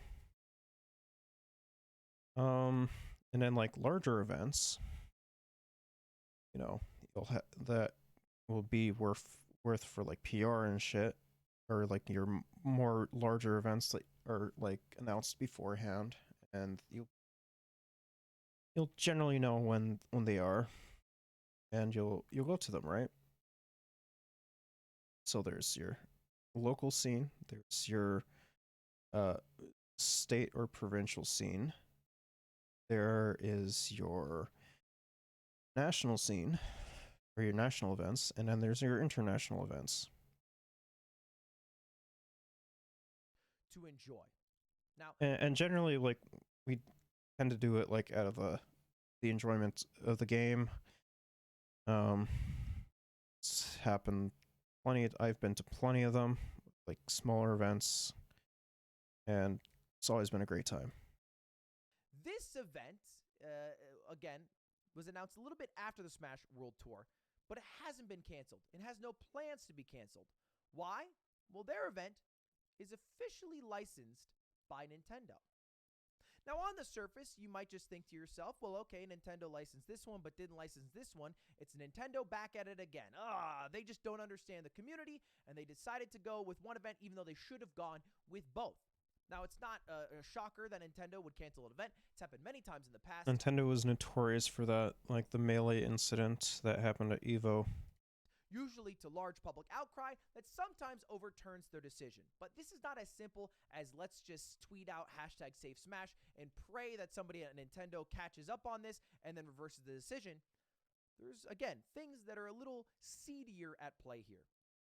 So this event was submitted, the Smash World Tour, April 9th for review to be licensed by Nintendo. Because the way that running tournaments work is that the people who created the IP, the publisher, the developer, they own the rights to broadcasting that game. So it's happened in the past where maybe people stream God of War a bit too early in Australia and they get banned. Well, they can do that. They own the IP. They decide who gets to broadcast that. True. The same thing happens with tournaments. If they don't want you to run a tournament, they can say no. And the way it's worked for 20 years... And like notorious, and Nintendo is notorious for this. Like, they've been a little bit more lenient now because they slowly are starting to understand that's free publicity. Back in Smash 4, on my YouTube channel, I posted like some Smash shit with that I had with, or some Smash matches I had with some of my friends. They're still up to this day. And yeah, I was fucking like slapped with copyright strikes and everything like that. It was so fucking terrible. Years is that we have kind of just run tournaments and done our own thing and got... Yeah, and like Nintendo like never cared about us beforehand. Like, we just ran our own tournaments and like we just did our own thing, and Nintendo, made their fucking games and shit and did their own thing. No help from Nintendo, and Nintendo makes games and movies with Chris Pratt and does their own thing. True. We don't mix. You don't approve our tournaments. You don't deny our tournaments. We just do our thing. You do your thing.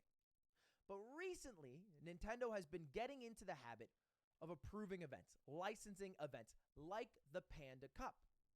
Which is good. Now, people were a little nervous about that because they thought, well, okay, maybe this is a bad thing because if they're licensing events, what will happen to the events that aren't licensed? Are those events going to suddenly get canceled?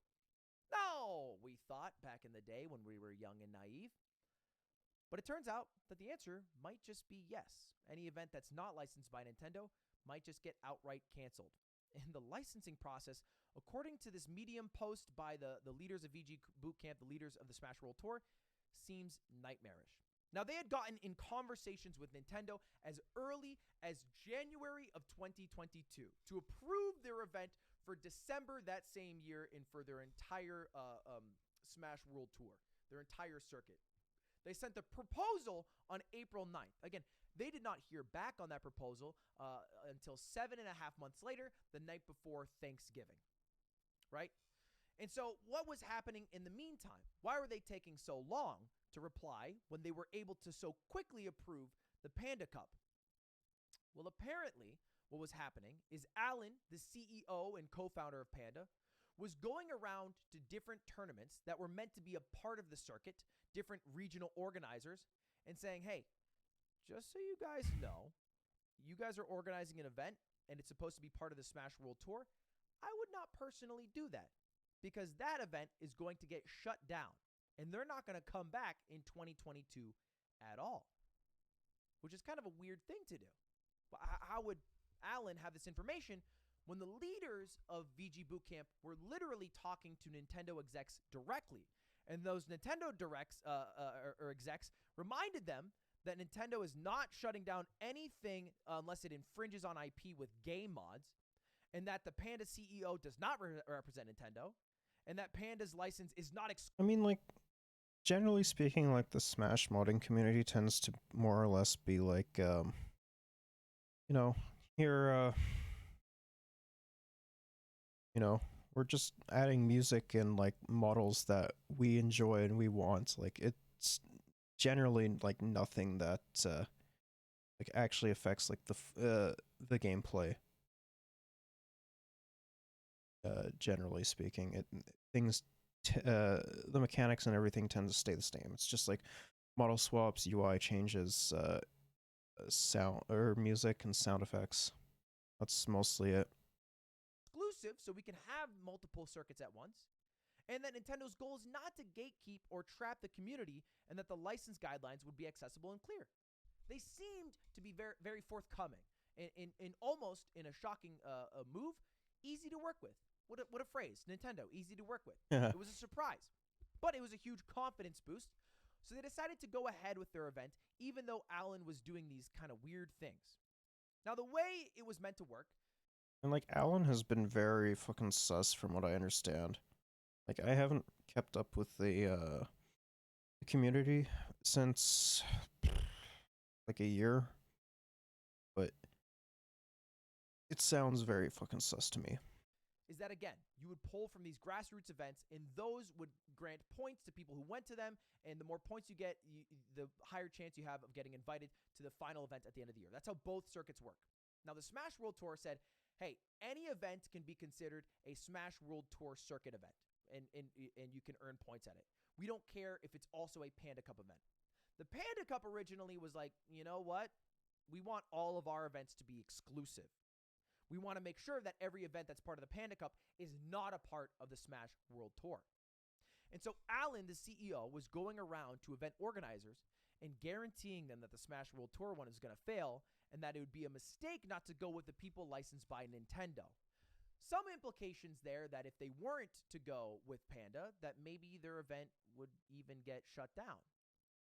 Now, this didn't end up working because many events declined Panda because there's really a lot of community and trust that's built over decades, so people stayed with VG Bootcamp. So Panda had no choice but to double dip and change their rules. And they'd say, you know what, if it's part of the Smash World Tour, it can also be a part of ours. Okay, now this all on the surface seems pretty fine, okay? Maybe a little bit dog of Alan to go behind people's back like this. But here's where it gets, in my opinion, fucking terrible. Now, one of the largest streamers of Smash events is Beyond the Summit. These guys stream Smash Summit. They stream dozens and They stream, like, almost everything. Dozens of other tournaments. And Panda saw that they had rights to stream those events. The CEO of Panda also wanted broadcasting rights as a part of the deal for events on the Panda Cup. So basically, not only would the event be on the Panda Cup, we also want to be able to broadcast it in some fashion. Beyond the Summit owns the broadcasting rights because they give the ad revenue back. They have a deal with the people who they work with. They end up giving them a better cut than if you were to stream it by yourself, as well as getting more viewership. And Beyond the Summit was like, well, hey, we're not going to give you the broadcast rights for free. So no, we're not just going to give you that. The CEO of Panda escalated things and made a variety of threats to Beyond the Summit, including threatening to shut down their entire Smash operation in 2023 if they did not join the Panda Cup. Beyond the Summit held firm. They said, fuck that shit. The CEO of Panda warned them that they would get Nintendo involved. My dad works at Nintendo, says Alan. He will seriously mess your shit up if you don't work with us. You have to be my friend. Beyond the Summit holds strong. Now, I have full confidence that the words of Beyond the Summit are true, because I've worked with this team to make projects like Mogul Money or even Juiced. And just today, one of the co-founders of BTS tweeted out, Alan spent several months running a protection racket, telling TOs, including Beyond the Summit, it'd be a shame if your event got shut down for being unlicensed, in an effort to scare them into signing on to the cup. Not just signing on to the cup, but signing on exclusively and also giving broadcast rights. Now, this was basically all shoved out of the way and quieted, and people were like, Alan, you're being nuts. Stop threatening that. None of this is actually going to happen. We care about our community, not just about making your event better. And that all seemed fine and dandy. Until, of course, they decided the night before Thanksgiving to cancel the Smash World Tour. And the cancellation to me is crazy, because there was radio silence between Nintendo and VG Boot Camp for months, until they finally hit them up and said, hey, this is the end. You guys will not be sanctioned. As a last-ditch effort, I'm just going to read this here. They asked if they could continue to run the championship and the tour next year without a license and shift the focus to doing a professional thing in 2024. Because in the past, for the past 20 years, the way it's worked is, again, Nintendo stays in their own lane, we stay in our own lane. You don't approve events, you don't deny events, but we are able to coexist. Yeah, it's essentially like, you leave us alone, we'll leave you alone. That's generally how it's worked. And the person at Nintendo directly told them those times are over. There is no longer a way to run Smash events unless they are licensed by Nintendo directly. We are not talking about an event this time that has mods being used, like what happened with the Big House about a year ago. We are not talking about an event that has anything nefarious attached to it. We are just talking about a plain old Smash event that got canceled, in part, it seems, because someone at Panda, aka Alan, was strong-arming a connection he had Nintendo to shut down any event that was not his own. It's almost like a video game villain who wants to tear down the world so he can rebuild it for his own, because he sees this utopia where we have this beautiful circuit, the Panda Cup, the final one true say where everyone will go to compete, and then at the end of the year have the true Super Bowl, and no one else can compete with him. But the way he's doing it is by shutting down everybody else along the way, which to me is insane. Now, it is also pretty fucking disgusting too. Like, come on. Alan has not yet replied and spoken out about this. He's receiving a lot of trash on Twitter. Look, I always say this, but don't feel a need to join in on that. You can wait to see what Alan says first. All right, after we saw the Doom situation, it's never good to jump the gun on attacking people online. But for the info and the receipts and the people who I trust who have spoken out so far, this is fucking huge news and devastating news for the Smashing as a whole. What does it mean for me? Am I going to be able to run a Smash event in the future? Every single Smash event I have run has not been sanctioned by Nintendo. Yeah, like, what about, like, local scenes as well? Like, there's that as well, because generally speaking, a lot of local scenes love to stream and record their sets and upload them to YouTube. Like, even, like, for myself, like, I haven't done it in a while, but, like, some of my friends and other community members within Manitoba itself are like, hey, when are you gonna get your fucking amiibo tournaments back up? Be fun to do that. Like, I don't know. I have just run it. As a guy who has a lot of money because he got really successful in Lucky Streaming, I just sometimes say, I want to run Smash event now, and then do it. That's what I do. Am I going to no longer be able to do that because Alan wants his universe where everyone has to be sanctioned by Nintendo and part of the Panda Cup at the same time? If that's the case, how am I supposed to achieve my dream of running the biggest Smash event ever? How am I supposed to even run another one of those invitationals again? I might be someone who's down to take the risk because the money lost, you know, the tens of thousands in marketing or employees' times is something that I can bear to lose. But the tournament organizers, absolutely not. It's Nope. not a shocker, I assume, for you guys to hear that the people who are running the Smash events aren't exactly rich. In fact, No, the only they way are to not. get rich is to leave the Smash scene. Something I've always known. True. And so there's been a few people who have spoken out on Twitter, a few of the best players in the world. But like the thing is that like a lot of the TOs and players and everything are very passionate about the community. So they don't want to leave it. They just want to have fun. I don't know about y'all, but if everything said about Panda is true, I'm done supporting them in any form. Unbelievable how many hundreds of people will be affected by this, most likely skipping Panda Cup. Fizzy tweeted out, our best resource as a community, in my opinion, is to boycott any Panda Cup event, and additionally, any Which is event fair. associated with Nintendo. There's a little bit of a differing opinion from Leffen, whose opinion I trust when he's not talking about how much Jigglypuff likes to fly around. I think it's very important to prioritize making Nintendo change their minds on shutting down the Smash World Tour, and that's something I emphatically agree on. Yeah, no, that's I fully agree with Leffen on that. I generally don't tend to like Leffen, but I agree with him on that. If there's one thing that needs to come out of this, sure, fine. Boycott Panda, right. Alan might be a piece, okay. But we need to be able to run events without the approval of Nintendo, or at least have an easier process to get approval from Nintendo. If you apply for approval in April and you don't hear back until November, that's a problem. That's a problem. Yeah, a little bit. I'll tell you what, my events usually are turned around in about 6 weeks, so it wouldn't even work 3 times, 4 times over. We definitely need Nintendo to at least let us stay in our lane. Let us do our thing. Let us just, at the very least, just like let fucking the Smash scene do what they've always done. Just leave us alone.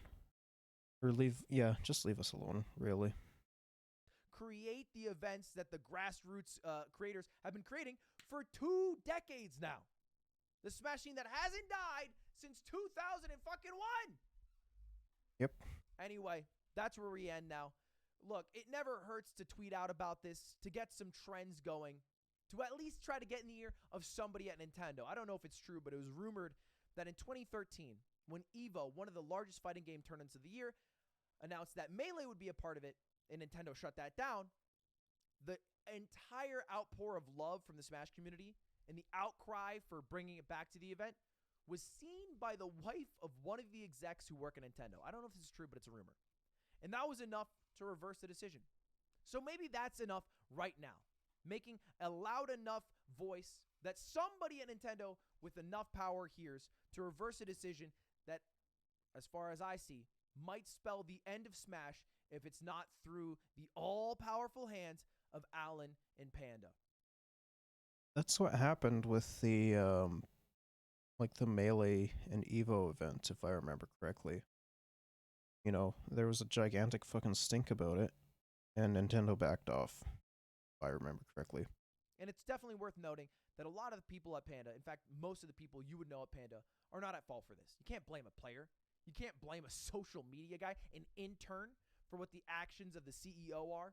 I blame the CEO and the CEO alone. Again, I await to see what he says about it, but as of now, this is fucked, and I hope we're able to save Smash. True.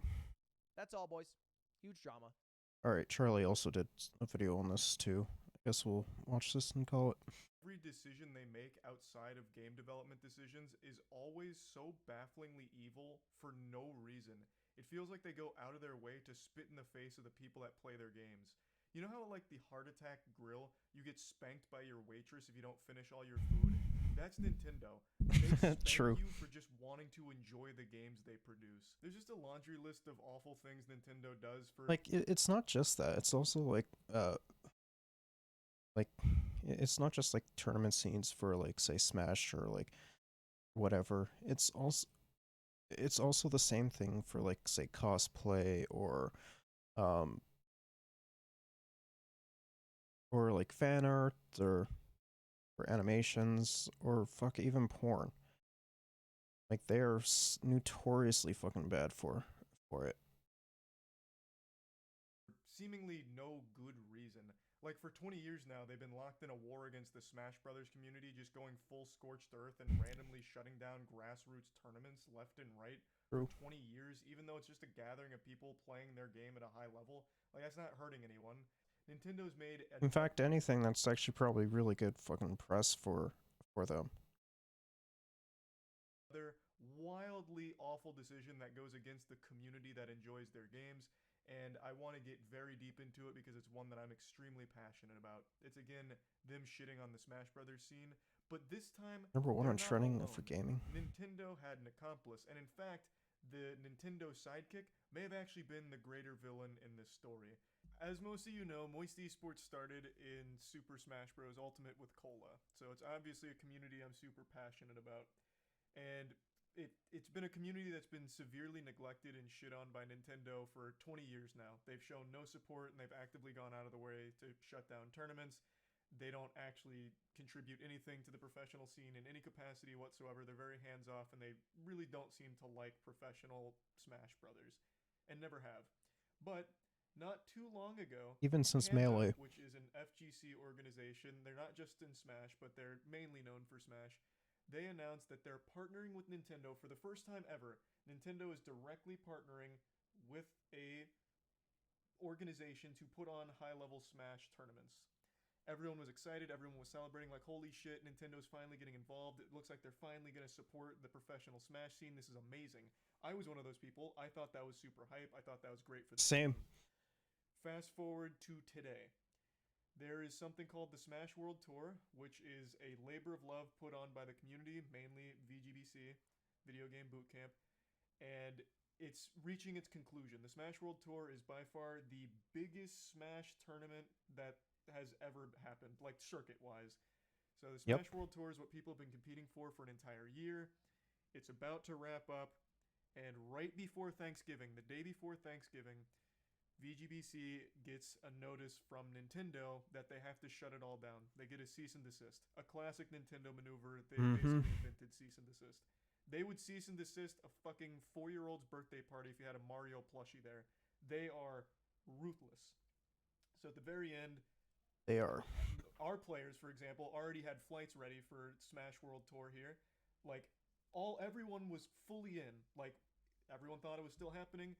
Everyone on the organizer side also thought so as well until the day before Thanksgiving. They said, nope, no siree, because Nintendo refuses to allow like grassroots tournaments or anything like that. Yet, this came out from VGBC where it is revealed that the Smash World Tour did have the nod from Nintendo. While they didn't officially license it or get behind it in official capacity, they were in direct communication the entire time with Smash World Tour. They were talking directly to Nintendo. They had their blessing, albeit not a fully licensed blessing, but they had their permission to run that while they also ran the Panda Cup, which is their official one in conjunction with Panda.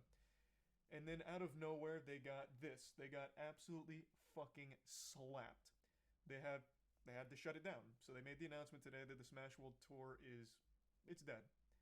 And then they have this in here, which seems to be that it was a Panda decision, not so much a Nintendo decision to do this.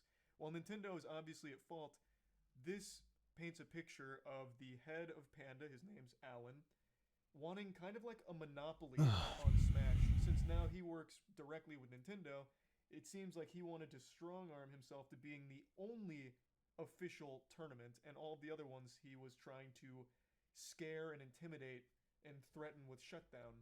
So I wanted to read this with all of you because it's bad. It's a terrible look.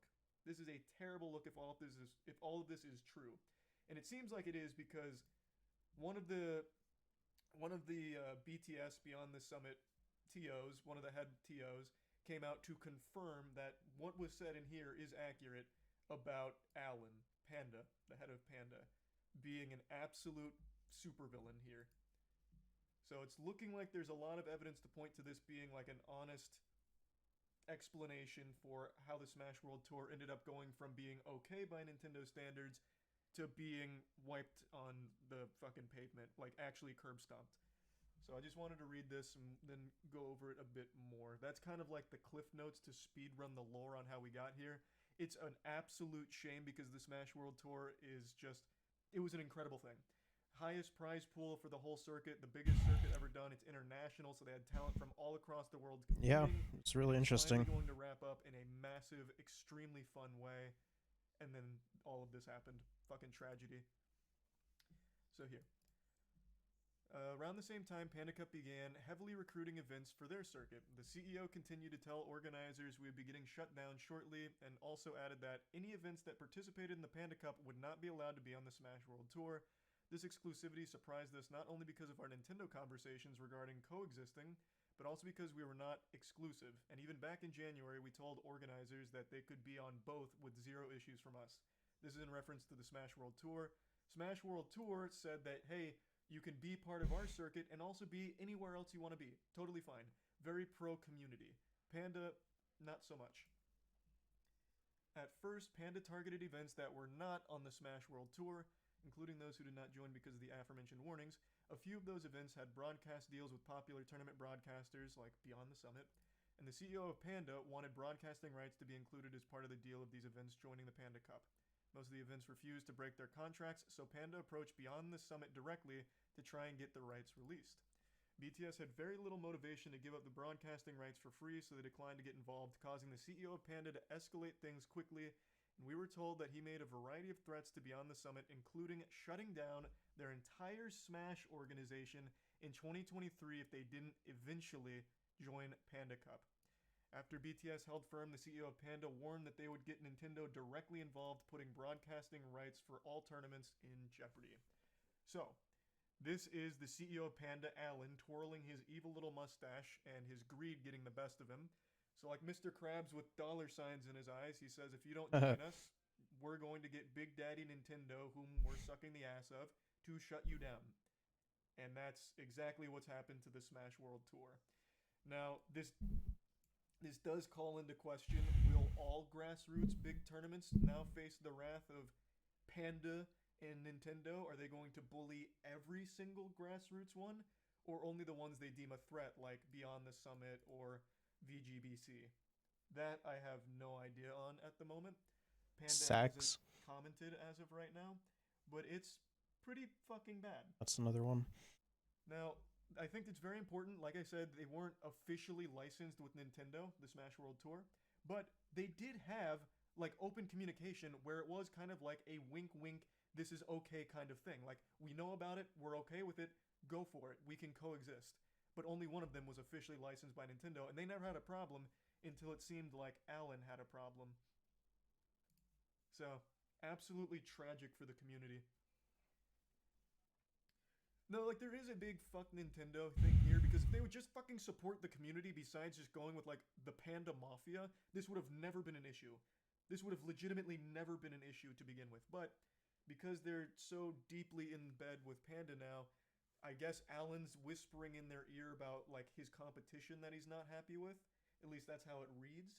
And he's made threats, which, again, have been confirmed over here, even outside of this document. This is a totally different organization. This is BTS that's confirming the same things that VGBC stated. So it seems like he just... I mean, it's not really surprising. Now, I think there is also... I've seen this theory tossed around. I think there also is a reality where the CEO of Panda tried to puff out his chest and, you know, flex on the community that now Nintendo's backing them, so trying to scare Beyond the Summit. But Nintendo never listened to him, didn't take him seriously, maybe viewed him as a clown. But he was so bad to work with that maybe Nintendo just got soured on the whole experience of being in the pro scene, that they're shutting everything down, and once they're done with the contract with Panda for their Panda Cup, maybe they never touch it again. I think that's also a very real possibility where Alan didn't influence their decision to shut everything down by telling them to. He influenced it by just being miserable to work with. So they were like, fuck this, we're just gonna shut everything down and go nuclear. I think that's also possible. Big thanks to the Oregon Trail for sponsoring today's video. I'm sure a lot of you know I've played a lot of the Oregon Trail. I've made playing the game today. So definitely make sure to check that out. Click the link in the description to get started. So we're boycotting the Panda tournament? I personally am, yeah. One other thing that I just learned about from the subreddit, I think it was Leffen that brought it to light, and Moki also confirmed, when you got invited to the Panda Cup, you had to sign an exclusivity contract confirming that you will be going. That you absolutely will be going. Wait, So they really? made you sign a contract commitment. Hate to say it, but players should find a new game in esports org to stop supporting the Nintendo. Yeah, I've seen that take as well. It's not even a bad take. Like, it is so hard to defend Smash at the pro scene, at like pro level, when Nintendo can just freely do this and openly does it pretty often. And now you have like an inside man here at Panda, Alan, who is actively going against the community as well. Like, it's just a fucking mess. Yeah. Does this mean light is dropped? What? No, we're not dropping any of our players or anything. What? No. Oh. What this means is our players that were going to the Smash World Tour Championship are no longer, because it doesn't fucking exist now. Nintendo and Panda shut it down. Now, like I said, Panda still hasn't made a statement. Alan hasn't said anything. Maybe they have a different view of these events, but it's been confirmed by two very reputable sources. And I did have a call with VGBC, like everyone on board, as well as SmashCon, that also echoed these same things about Panda in particular and how this all happened with the Smash World Tour. So I did know this was coming at some point today. I just didn't know it was this bad. The only tournaments are Panda and you're boycotting. How will you keep the Smash players signed? Well, it's not just me, man. No one wants, like, assuming all this is true, which again, there's a lot of evidence to point to it being accurate, no one's going to want to compete for Panda. And like I said, since we still don't know if this means they're going to shut down all grassroots competition, it seems unlikely they would. There'll still be other tournaments, but there's not another tournament with the same level of competition that the Smash World Tour offered.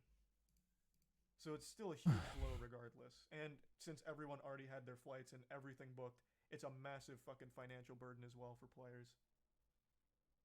Of course, Moist Esports paid for all of that, so luckily that doesn't affect our players personally, but not every player in Smash is signed. In fact, most of them aren't. So they probably just lost a ton of money booking all of this and now having to cancel. So you just lost a ton of money. Yeah, well, that's esports in a nutshell. Like, true. That is what it is. I'm just more... I've personally had to do something like that.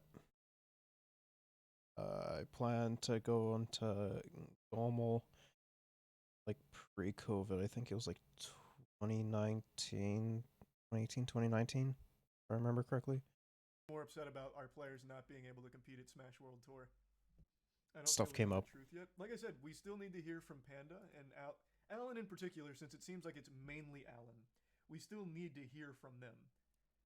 I just don't see a world where somehow every other major org had the same experience here, with Alan in particular. I don't see how that could somehow be like a smear campaign, a lie. Like, none of that really checks out, especially because there was direct communication with Nintendo the entirety of the Smash World Tour until all of a sudden they decided to cancel it out of the blue, or cease and desist it out of the blue. Think I'm being dramatic? You might want to keep listening. Like I said, that's still uncertain, but it's not impossible. There is still no telling if all of grassroots organizations will be shut down by Nintendo going forward because of this whole Panda thing or not. We don't know. He's gonna watch the... It is possible. It is Woodwick very video. Because you've seen a video about 10 people getting really upset about the ice climbers, which... That makes them fun competitively.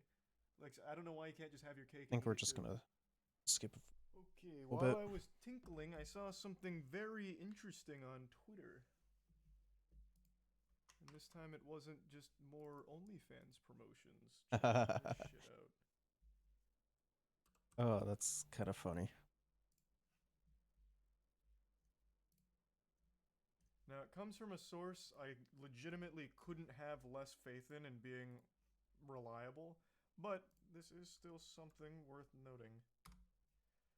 So according to Kotaku, they said after giving the same deep consideration we apply to any potential partner, this is a spokesperson for Nintendo, which I don't think that exists to begin with, but I digress. We were unable to come to an agreement with Smash World Tour for a full circuit in 2023. Nintendo did not request any changes to or cancellation of remaining events in 2022, including the 2022 championship event. considering the negative impact on the players who are already planning to participate. I don't know So if they I are believe claiming, that. the spokesperson that is, that Nintendo did not cancel Smash World Tour. I don't really know if I believe that, though. I don't think Would I that believe then it mean either. It was somehow all Alan who then told the Nintendo rep that isn't this guy to tell Smash World Tour to cancel it, and Nintendo themselves had no I mean, like, it definitely seems like Alan is doing it for nefarious reasons, right? clue? I don't really know what this means. This is Kotaku. I think they are extraordinarily unreliable in very, very many situations. They have been historically unreliable on a vast majority of things, so I don't know if I buy it. But this is worth something, worth keeping in the back of the mind. I would be far more inclined to trust the Smash World Tour statement since they've been in direct contact with Nintendo for I agree. so long. And this is a Kotaku source, nameless spokesperson. I guess in like the most generous of interpretations of this information, what could be happening is Nintendo backpedaling and like, no, we didn't want them to cancel it. They can still do it for sure, please. That's at best, though. I don't know if I believe it. That's possible, I guess, but I even find that much to be unlikely.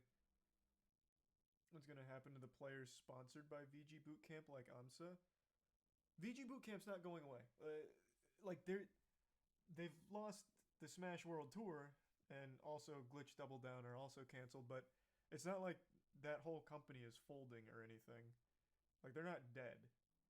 I guess he thought people would think his claims have authority and never question it. I guess. I have no idea. Exhibit's cranky. Do I think there'll be an apology video? No. I don't know Alan super well. My guess, though, based on this behavior, he's going to come out with something like the truth, or it's time you know what really happened, and use all kinds of deflectionary techniques to placate all of this.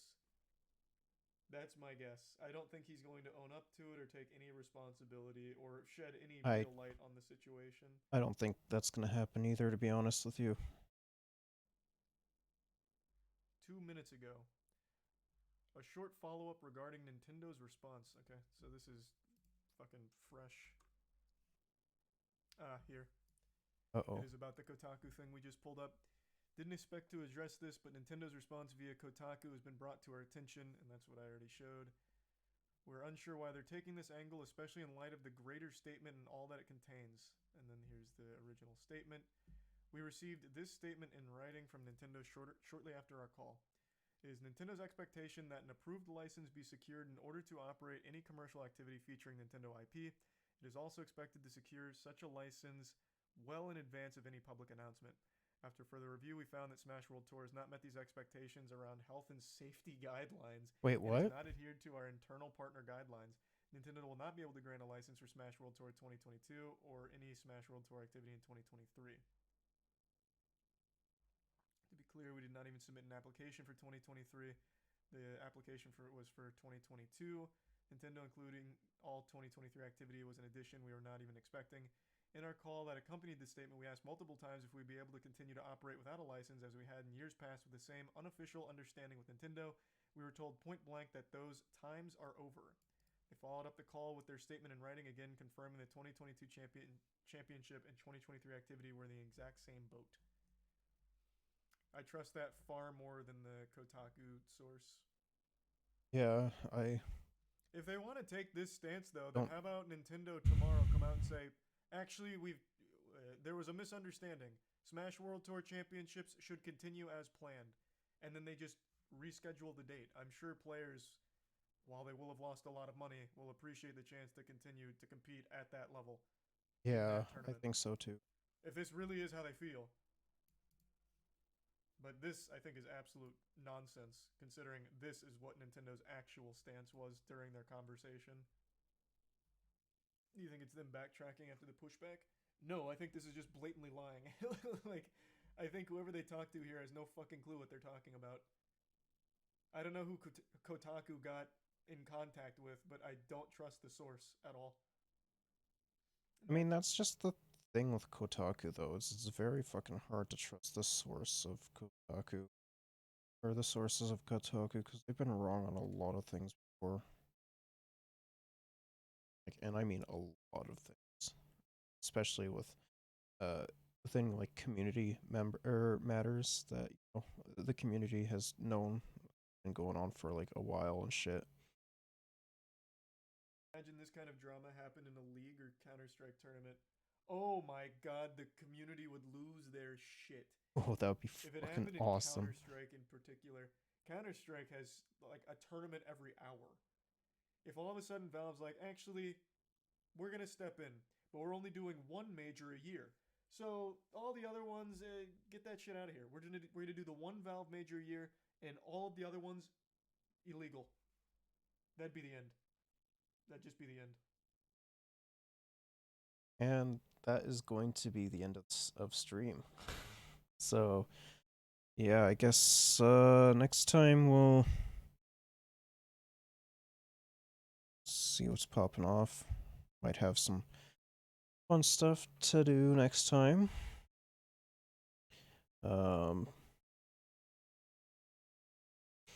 Yeah, I guess tomorrow will be more Three Houses, and we'll have some fun with that. Until then.